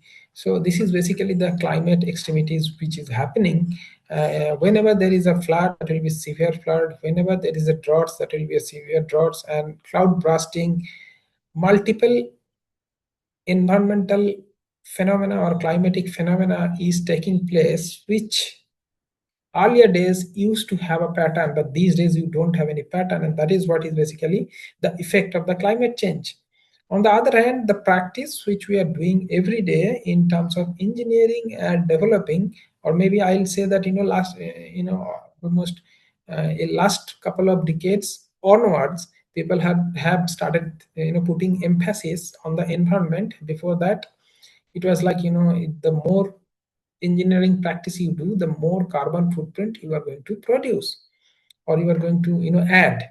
And at the same time, greenhouse emissions is going to happen through all these practices. Now I am not going into the micro details. From these statements you can link with what are the activities are relevant in the construction sites or in civil engineering practices, and how they are going to produce greenhouse emissions, starting from the generation of cements and using all these natural resources and so on. Fine. And then comes the resource scarcity. Now if you see in this southeastern Asia, there is a practice of taking out the sands from the river every year, and when you do that, there is a change in the entire river course, because what we are doing is artificially we are changing the navigation depth of those rivers when we do a lot of sands mining from those. And similarly, this is an anthropogenic activity which has its own rate, and which is very much different than the natural phenomena which takes place. So nature is unable to manage itself, because human influence or interference has become huge, and the rate is very alarming, I would say. So that is why resource scarcity is a big issue. That's again pressurized us to rethink our practice. Now sands and aggregates, these two our natural resources directly we use. Now, can we use some other material which can be thought of as aggregates and as well as sand? So we are going to see them, and we are going to try to answer these questions in future slides. But these are the real questions, and every practicing engineers, civil engineers, should ask themselves that how we can change this practice of simply depleting the natural resources, and what would be the future. There will be a time when all the hills or hillocks or mountains which are actually considered as the source of these stones, they are going to exhaust it someday. Same can happen with the sands also. Now once those sources are exhausted, whether the civil engineering activity will be collapsed completely or there will be some substitutions of these materials. So this is the high time to think in that direction and try to come up with some material or reuse some material which is maybe produced by anthropogenic activities in some other purposes, and that material is unattended, nobody knows how to use that, and if we can do a slight modification and if we can use that, then things become circular design. And that is what I have been talking about since the beginning of the presentations. Okay, so that basically comes to the shift, the paradigm shift, which we have mentioned in the title slides. The shift, what kind of shifts are going to has happened already, we have to keep in our mind. Now traditionally the geotechnical, since I have arranged keeping in mind about geotechnical engineering, so mostly I'll be talking about that. But those who are actually in civil engineering, all of you will be able to relate about what we are talking about. Now, earlier days, we were mostly talked about the mechanical characteristics of the matrix of the materials which we produce. So the strength obsession was the primary goal of the geotechnical engineers. Next is the linear economy. So you are seeing some material, you are buying them, you are consuming them, and then you forget about it. So this basically nothing but the linear design and linear economy. And then high carbon intensities. So mostly we rely on cements. There are multiple variant of cements these days, but all of them are highly carbon intensified process, and we do not have any other options in conventional civil engineering practices where we can simply substitute cement and we can use something else. Fine. Now this is from here we have taken a shift towards the climate resilience. That means what? So it basically, when we talk about the strength is one aspect, if we can optimize the strength and the sustainability aspects, then it becomes climate resilient structures where we are not significantly compromising on the strength aspect. At the same time, we are taking care of the environment while doing this practice. Next, circular design. Since I have said that we are using exhaustive material, if we can reduce that, whatever industry is producing materials for civil engineering constructions, those industries simultaneously produce some amount of byproducts which is considered as waste. So those industrial byproducts, if we can reuse again in the construction, then it becomes a circular design, and it's a smart move. In one way, we are reducing the use of natural resources. On the other way, we are actually consuming the industrial byproducts or waste. So the waste management is happening simultaneously. Our practices reduces the load of carbon footprint. And then comes the biomediated pathways. Now this is a whole new horizon for civil engineers to achieve. Till date, we as an engineer ignore the biology. But when you come in geotechnical engineering, we basically talks about our first and foremost material is soil.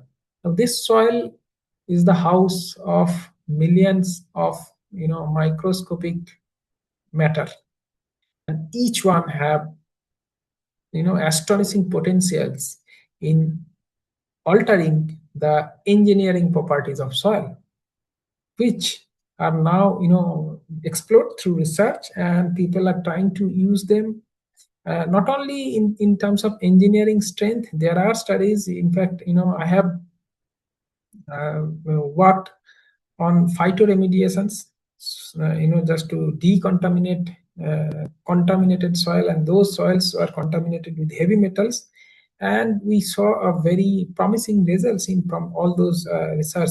And then you can use plants for stabilizing slopes. You can use plants for multiple engineering practices. You can use them for as reinforcing materials while creating brick. And these days we talk about bioepoxy and bioresin just to reduce the carbon footprint while producing the natural synthetic epoxy and synthetic resin. Now, if you do that, you can see in one hand the agricultural waste and the biomass are actually used or consumed while producing the resin or epoxy, and that resin and epoxy can be used in multiple places, not only in civil engineering but also in other form of uses. So that is, these are the promising areas where more and more efforts should be made in terms of contribution in the research to come up with much more environment friendly green solutions, because still most of the bacteria or most of the microscopic matter, what can they do, are unexplored. There are very few which have been recognized and identified, and they have been used repetitively. But there are multiple ways where there are multiple other bacteria which should be explored, and their potential has to be studied to utilize them. Because see, once you take help from bacteria, you essentially do not do any changes in the soil. You basically create an environment, or you basically control the environment so that any other exterior influence do not harm their natural habitat, and that's what you need to do.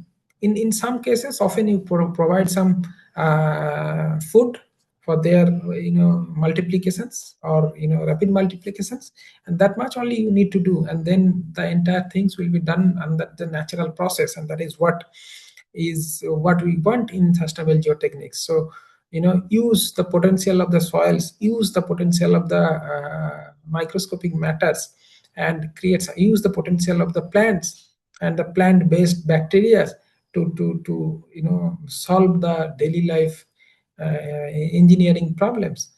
So this is the shift which I have been talking about. Now there are few things I thought of showcasing you people. Now this is the recently developed laboratory in NIT Jamshedpur. Any of you, if you are really interested to visit, you are always welcome. You can come and you can contact us, and we'll give you a very good demonstration of our laboratory.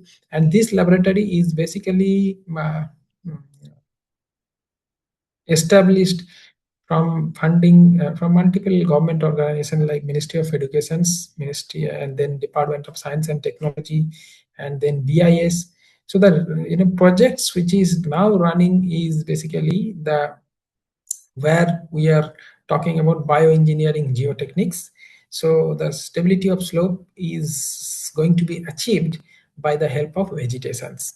So we have created a state-of-the-art indigenous environmental chamber where we can grow or we can model multiple slopes created from soil, and then we can do vegetation on the top of that, and we can monitor all the engineering properties like moisture content, relative humidity, suctions, temperature, and so on over a period of time. And then we have the rainfall simulator also, so through which we can actually control the how much amount of rainfall is happening.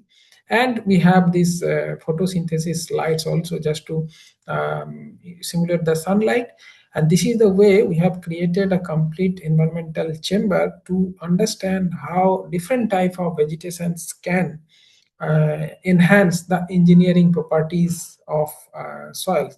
And this kind of study are required, because you see everywhere it is really difficult to do heavy engineering retaining structures and use geosynthetics or any synthetic reinforcing material to enhance the stability of the slopes in multiple region of northeast, where in the village, in the rural areas, where uh, every year we experience lot of slope failure problem that can be sorted by the help of these kind of vegetations. So you don't essentially spend a lot of money, but you get a very good stability, and it is completely green solutions.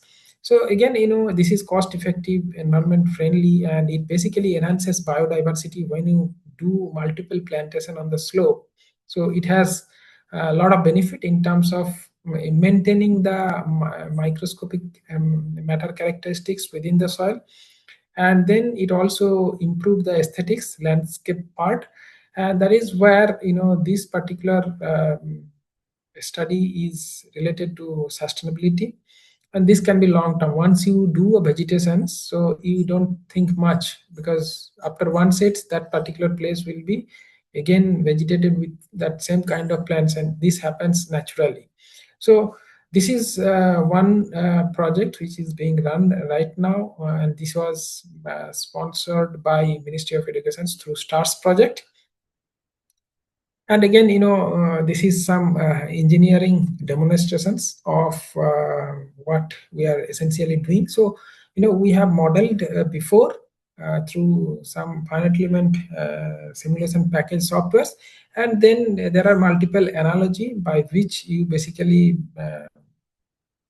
finalize the geometry of the slope model, and accordingly we are doing things. So I am not going in that particular details.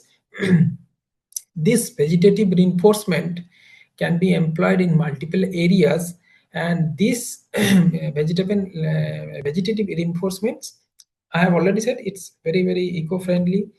It controls erosions, so that again is a big thing, because in the area which I am talking about, or the area which are very much prone to slope failures, those areas basically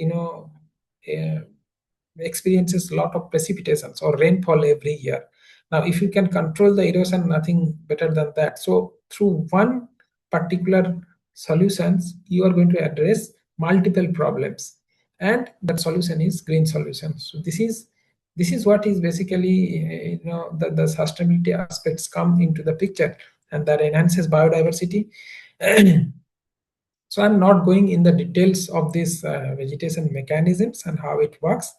So this is again the model which I was talking about. You can see that we have provisions to set multiple slope models.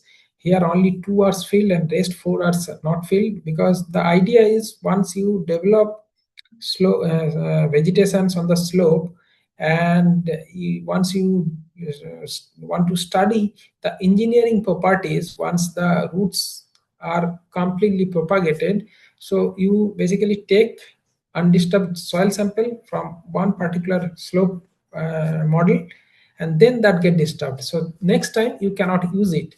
So at a different time, maybe each 1 month interval, we can take samples and we can study the engineering property, and that can give us an understanding that how much time it takes to gain the entire strength in terms of root interlocking.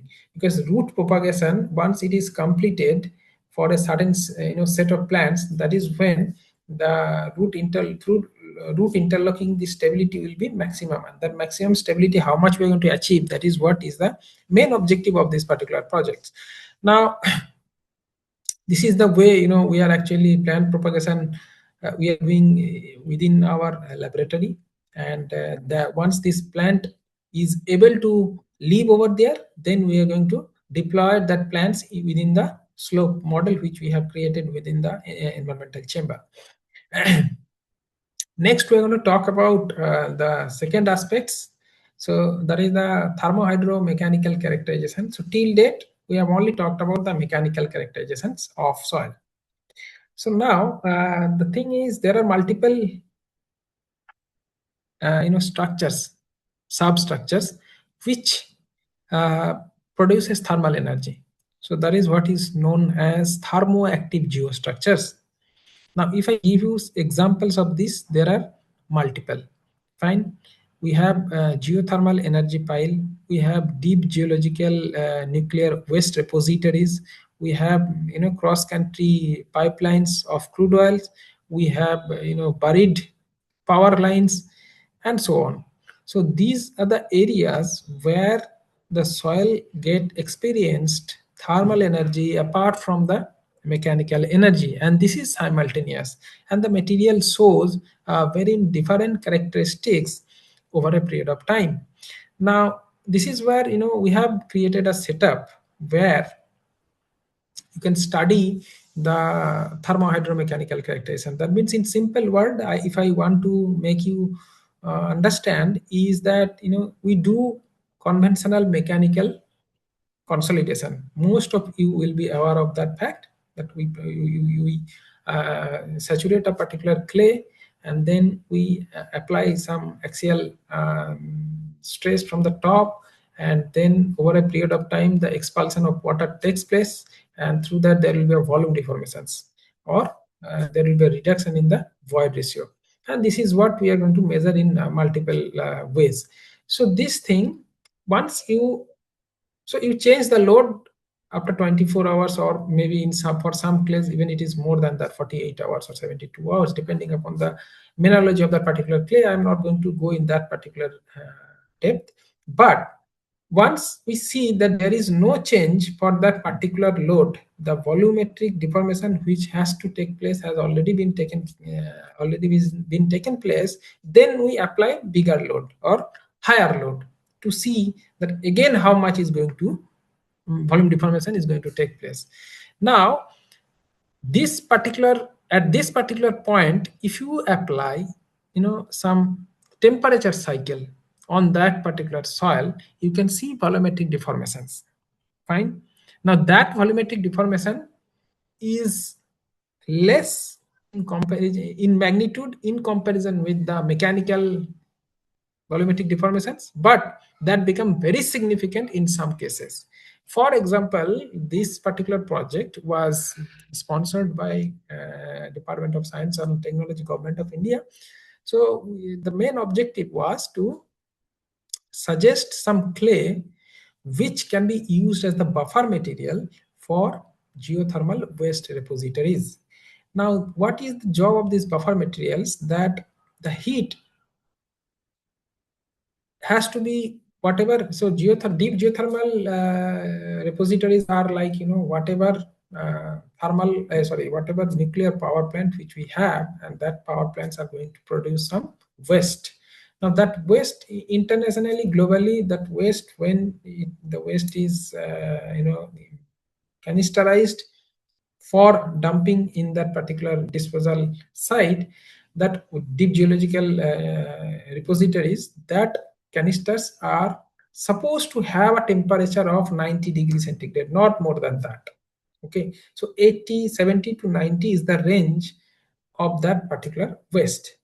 Now huge amount of wastes are canistered together, and then that will be dumped in the deep geological strata, and the hole through which you do all this transportation, that has to be plugged by, and usually clay is preferred. So in one way, we'll have to keep in the mind that the volumetric deformations, because of these thermal changes what happens? A lot of thermal cycles are going to happen once you dump multiple times. So the volumetric deformation should not be that much, because in that case there will be chance of leaching of the high level radioactive nuclear waste. That is what is not at all desired from those kind of setups. And that kind of suggestions, or which clay would be the most suitable, that kind of understanding can be developed once you perform this kind of test. So after complete mechanical volumetric deformations, what would be the thermal deformations? Now, similar kind of study can be performed in triaxial setup also. So that is the later part of the scope which we have not developed. Now, this was the objective, and this is the setup where and you can apply in multiple places. Now, if you have heard of these buried electrical cables, now these electrical cables, how much amount of electrical energy you can pass from one point to another point, that is what is electrical engineers use a term which is called ampacity. Now this ampacity is basically optimized based on the thermal characterizations of the backfill of that particular buried cables. So you create a trench, you backfill, you design the backfill material, keeping in mind about the thermal diffusivity. So the temperature which is going to be generated by that conductor or the wire or the conduit, that temperature has to be diffused so easily, and that so that the temperature does not upsurge to that extent where that conductor can get disturbed. So this is the main philosophy. Another one example would be geothermal energy pile. So geothermal energy pile is basically again the energy geotechniques, where we try to harvest energy to mostly for space conditioning, and this is a renewable energy. So for that also, since you are doing a change in terms of temperature of the soil, you need to understand that how that soil is going to respond over a period of time. So most of the time this geothermal energy pile looks like a normal mechanical pile foundations. So that is going to be a load bearing member for your substructures. At the same time, simultaneously, it will have an extra component which is going to exchange the thermal energy from the desired depth of the soil. So now, once that soil in that particular zone experience multiple cycles of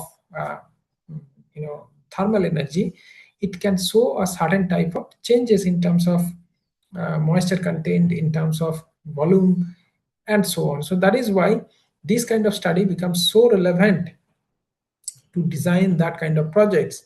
And most of you are might be aware about the fact that in European countries, Scandinavian countries, and as well as the Canada, North American countries, and China's are harvesting a significant amount of renewable geothermal energy. In fact, in India, in the northern part, this is again, many people are trying, but most of them are in research scale. So that has to be executed in the field, and we have been trying to do that through our research. Now, this is again, the details of that particular setup, so which I mentioned in the previous slides through story. You can see from that schematic diagram. So, this kind of setup, we have already patented one. So we have basically the conventional odometer, which all of you are aware of. In that conventional odometer, we have attached a system through which we can actually heat the water. Once you heat the water, and there is a thermocouple kept inside the chamber, so you keep on heating the water and you wait for the steady state to be achieved.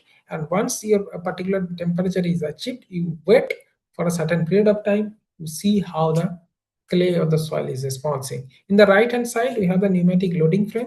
Most of you are aware about that, because for any sort of mechanical characterization we use this kind of setup. And then we have the heat pump through which we control the temperature, and then multi-channel data logger. So This is the way this particular system was assembled, and I'm not going in the micro details. So we have all different components and they all have different purposes. And the next part which I want to talk about is the circular economy, because keeping that in mind, we have again started a new research arena. I'll be talking about that. How much time do I have? Excuse me, Professor, can you tell me how much time do we have?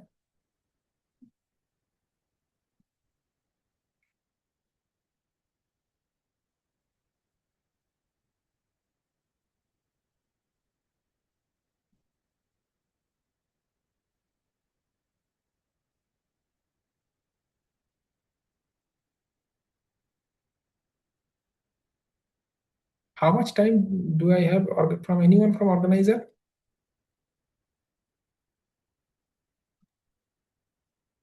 Am I audible? Yes, sir, you are audible. You have 50 minutes, sir, up to 1 p.m. Okay, fine. We have enough time, we can discuss. Okay, so in this case, the circular economy, I have been mentioning this term. So the idea is whatever we are producing, to reuse them. So once we do that, we can reduce the utilization of exhaustive material, thereby reducing the carbon footprint. On the other hand, whatever we have produced in terms of waste, we can add some value to that and we can reuse them. So that is where it becomes a circular economy rather than a linear one, and that is the need of the hour. Now, why it matters? So depletion of natural resources is happening globally. Most of you are aware of that fact, that people are now trying to see the horizon beyond the fossil fuels, and multiple modification and research is going on in that direction too. But since that is not our area, I'm not going to talk about that. Now, how high energy use and emissions. So the more energy you use, the more construction you do, more emissions are going to happen. And at the same time, in the construction sector, a more challenging thing is when you do any sort of retrofitting or any sort of renovations, huge amount of C&D wastes are generated. Now, if you consider all the metro cities in our country, and if you consider the quantum of C&D wastes which is generated, that will be mammoth. And this C&D waste is chemically inert mostly, and this is a heterogeneous waste, and this is not used in that scale. So this C&D waste, the fate of C&D waste is basically dumping.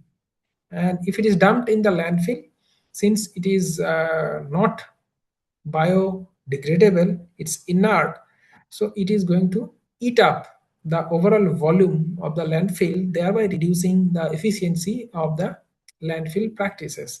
And moreover, so this is where we need to put a lot of efforts to reuse this C&D wastes in multiple engineering applications, mostly civil engineering applications. And then comes environmental degradation. So again, that is a derivative of the depletion of the natural resources. So if you do more than a certain limit, then it becomes an environmental degradation, and which is what is happening these days. So what we should do now, this, if you keep that circular economy loop in your mind, so we'll have to rethink and redesign, or we have to do circular design. Now, what are the sources which we are exhausting every day, natural sources, whether we should do in that particular rate or we should reduce, keeping in mind about our future generation. So that is the source responsibility which we should be keeping in our mind. Next comes the build efficiently.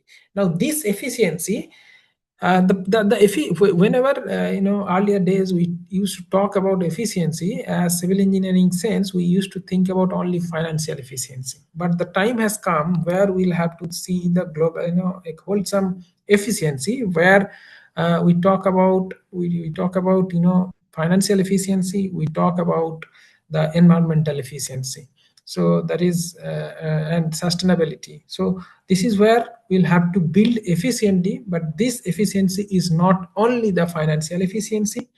And once we use any sort of new material or neo material, so how we are going to use them, what kind of changes has to be made to valorize them, and how to maintain them, whether we need to take a special care if we create an infrastructure from those materials. And then comes the recover and reuse. So this is basically a common philosophy for waste management and recycle and regenerate. So whatever we are using, if we can and whatever we are generating, if we can reduce that, and if we can recycle it, nothing better than that. And that is what is the main objective of each one of us who are talking about this sustainable civil engineering or sustainable geotechnics. Now, and that is basically the innovative materials like geopolymer composites. So we are trying, multiple research groups throughout the globe and throughout the country are trying to use geopolymers, which are concrete-like structures, but cements is used in a very little quantity or very little proportions. This is one. Now multiple people are trying to create this kind of geopolymer composites without using cement at all. So that is where this innovative materials like geopolymer composites have become very, very relevant. Now, digital tools and BEAM for resource efficiency is also studied. And if you see that in most of the BTech engineering curriculum, civil engineering curriculum, BEAM has been introduced. Now, policies and standards supporting circularity is another one important thing. So this has to be kept in the policy so that none of us who are practicing civil engineering can ignore this particular fact. Until and unless things are imposed, it is really difficult to maintain in our country.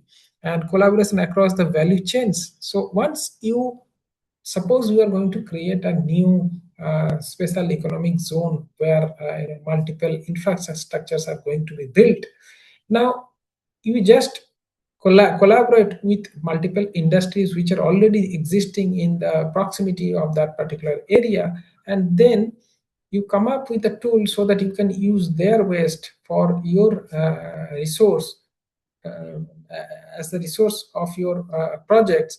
And both of the party will be benefited from this particular practice, and this is what is required. Now, waste which we can actually reuse in geotechnical engineering, you can see that from the steel industries we have this GGBFS, so blast furnace slug in short.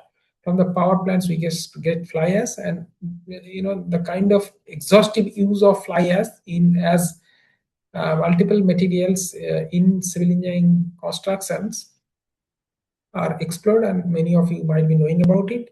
Now, fertilizer industries produced a lot of phosphogypsums, and that can be a good materials or for construction. Aluminum industries, I have already spoken about it before. So the bauxite residue or the red mud which is produced.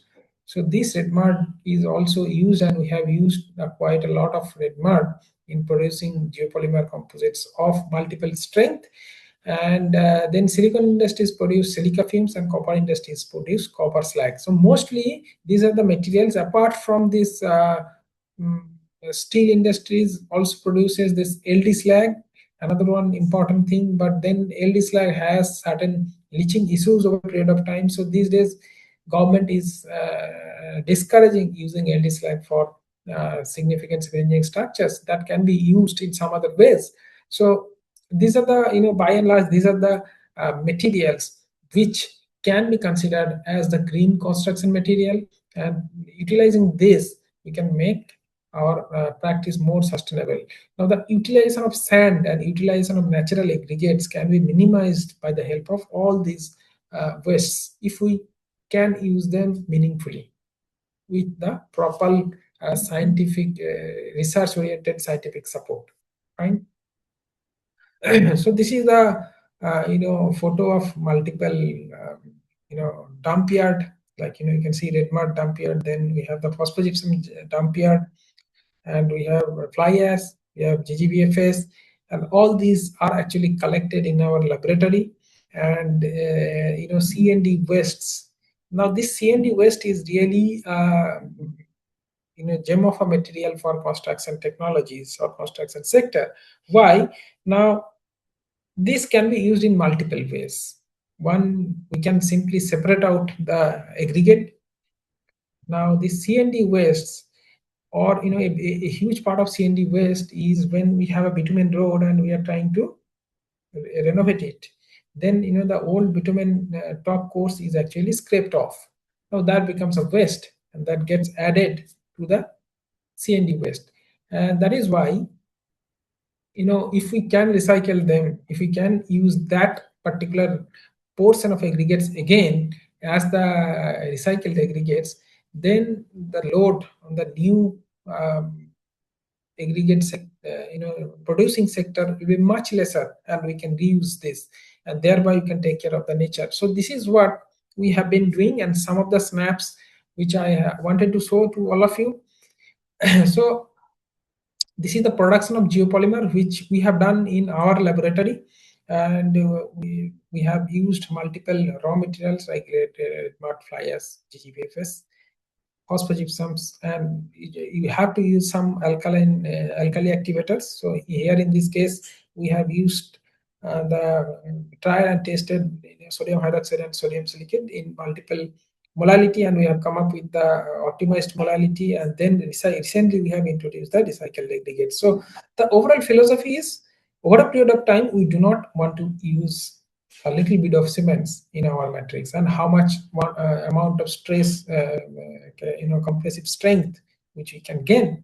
So multiple geopolymer composites of multiple, so we have actually mixed designed the proportions, and accordingly we have produced, we have performed a lot of strength test to gain more insight about the application. So mostly right now whatever materials we have produced, that can be easily used for the pavement. We have not done the TCLP studies, or maybe the durability, long-term durability studies in terms of environmental impact. That's why we do not suggest to use them in the building as such till date. But there are good applications which we can think of.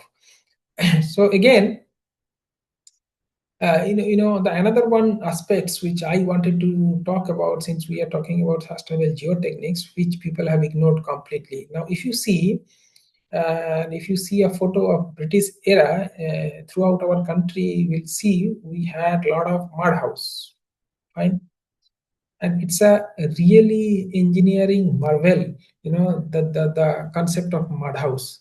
But the British cement and concrete oriented construction culture has simply demolished and has made this particular one as non-existent.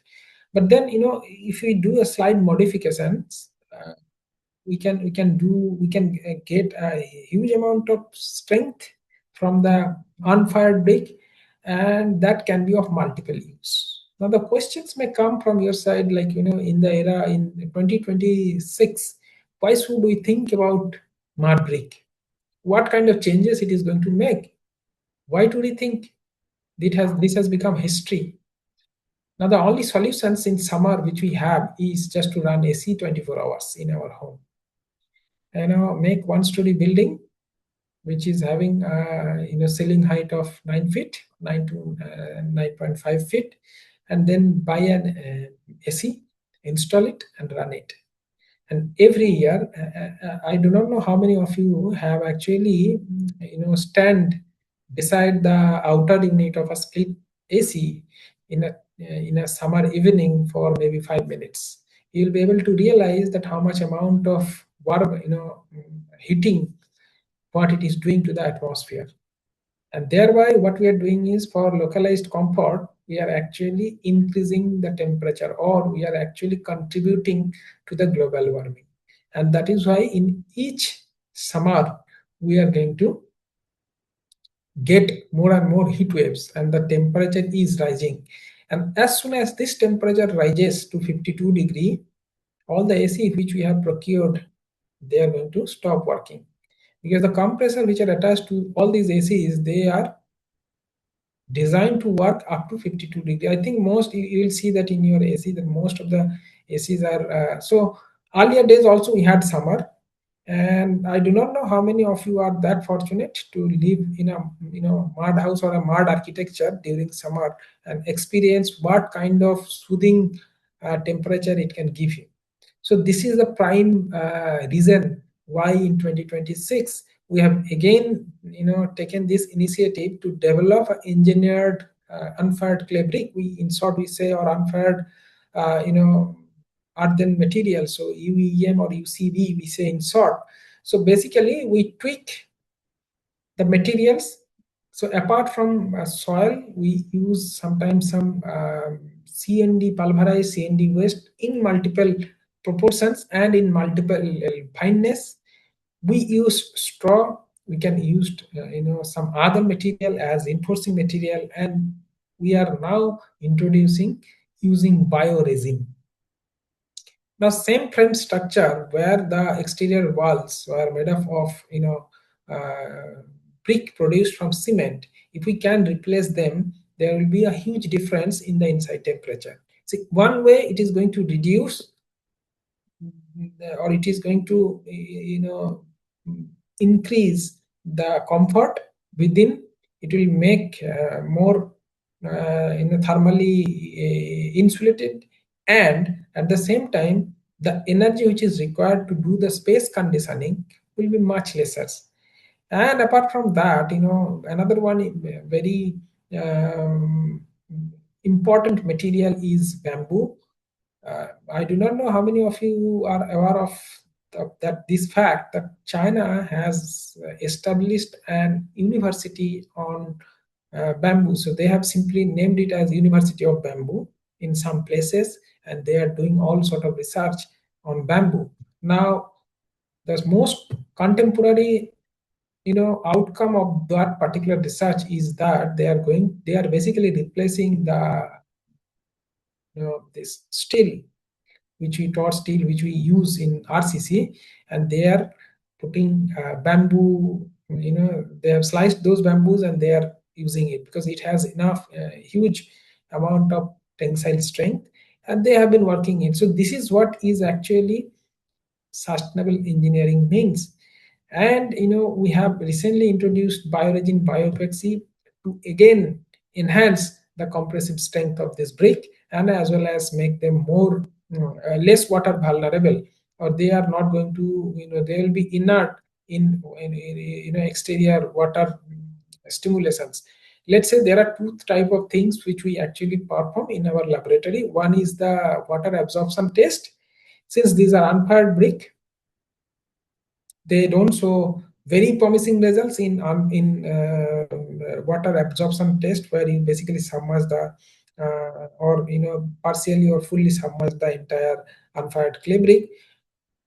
And apart from that, we perform this water vulnerability test. So that is a test which we have designed in our laboratory. That's an indigenous method by which you can create a wall or matrix from all these bricks, and then you can see that how much amount of erosion is taking place over a period of time from a certain discharge, and that can be related to the rainfall. So these are the things which we are doing here just to enhance and rejuvenate the engineering which we have.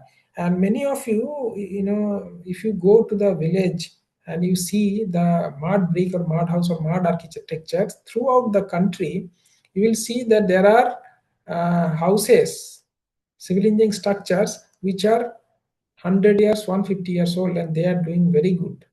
Only thing is it needs maintenance. But over a period of time, we have lost everything related to this horizon, because mud house is scientifically proven, tested, in the geographic locations where we all are situated. They are the most thermally insulated civil engineering structures which you can think of.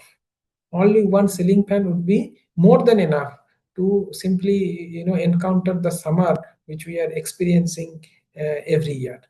So that is the philosophy behind choosing these subjects, and we have created some sustainable construction material from these as well. And this is the durability flowchart of this unfired clay brick or mud brick, and multiple MTech students and multiple papers we have published from this material. And this is the recent accumulated materials. You can see here we have this geopolymer composites. These are basically made in multiple shapes, which is basically required for different type of strength test. And on the left side we have this unfired clay brick. Again, we mix design all the material which we use, and we are still researching on how to improve their water vulnerability of those unfired clay bricks and how to increase their strength.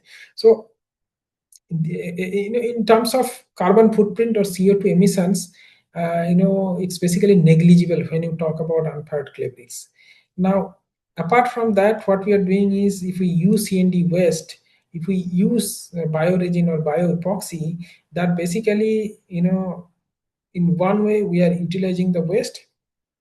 On the other hand, we are actually conserving the natural resources and lower embodied energy structures. These structures are so low energy consumptions, and this basically promotes circular economy because you are using the native material as the construction material, and this also reduces the landfill practice, and thereby landfilling requirement, I would say, thereby increasing the efficiency of the landfills and lower environmental disturbance. So these are the different types of work which we are doing at our institutes, and the applications which you can think of, rigid pavement. That is what I have said in the beginning, that we have published papers where we have said that the geopolymer which we have developed can be used very easily as rigid pavement or in the base and sub base of flexible pavement. Now, apart from that, in retaining wall foundations and lining also it can be used, but that is the part which we are trying, because the leaching characteristics TCLP we have performed for certain mixed design, but not for all. So every day we are evolving and we are trying to do something more in terms of sustainable constructions. So we have done few things globally. Multiple research groups are working on these areas, but but everybody is actually following a visionary roadmap, and that is what is described over here in these particular slides. So you can see that we are doing in the R&D in the laboratory. So this is basically all sorts of laboratory scale research and development will be done. And then, since there is no code available in sustainable geotechnical engineering, now the new standardization has to be created. So that is the codification. So global codification is required when you talk about sustainable civil engineering practices. Till date, whatever code we have there, we do not talk about environmental aspects. We do not talk about circular economy. We do not talk about utilizing the waste materials and reducing the use of the natural resources. So this is the thing. This is the second step, codification. In fact, we also propose that in few areas we also want to establish certain standardization, like as I mentioned, how to simulate the rainfall, which basically affect the mud house brick or mud house wall. Now we are actually in a process of creating such standardization. How to study that, which will be the most realistic, because that is the one problem which comes to everybody's mind when we talk about unfired clay brick walls. Next is the field prototyping. Since this particular philosophy gives you very different material, and the material also is going to behave very differently. We'll have to see that in the, if we do in pilot scale or in the field, what kind of changes or what kind of response in one way the material is going to give or the structure is going to give. On other hand, what kind of response the geo environment is going to show, and then finally integrating all these three will make a wholesome sustainable civil engineering practices rules, and that is what we all are trying to develop, and that is what we all should keep in mind while doing any sort of practices related to civil engineering or geotechnical engineering precisely. So this is the recommendation for future perspective. Philosophically, I have already mentioned in the previous slide. This is the micro details of that, so I'll try to skip this. These are the research publications. Some of them are mentioned over here, and we have some more. So maybe this is the website which you can go through. Multiple of the papers are there, or even in Google Scholars. All these days, everything comes automatically. All of you know that, and accordingly you can do it. And my email ID is given over here. You can write to me if you have anything, or if you are thinking of collaborating. We are always ready to do that. And thank you for being patient and hearing for throughout this presentation.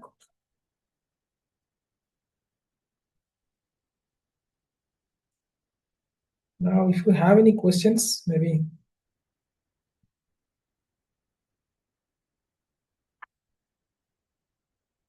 If any one of you are having any questions,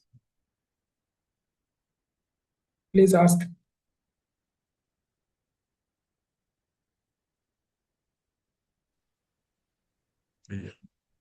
And continue. The answer for caretaker.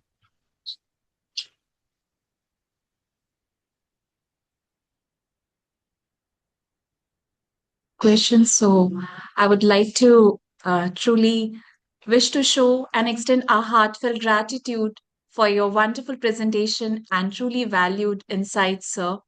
Your knowledge and information about the subject will surely enhance our participants' knowledge about the topic. Once again, thank you, sir, for joining and sharing your valuable time with us. Thank you. Now, Thank you very much. we will have a lunch break, everybody, and we will again rejoin at 2:30 p.m. Wish you all have a pleasant lunch. Thank you. To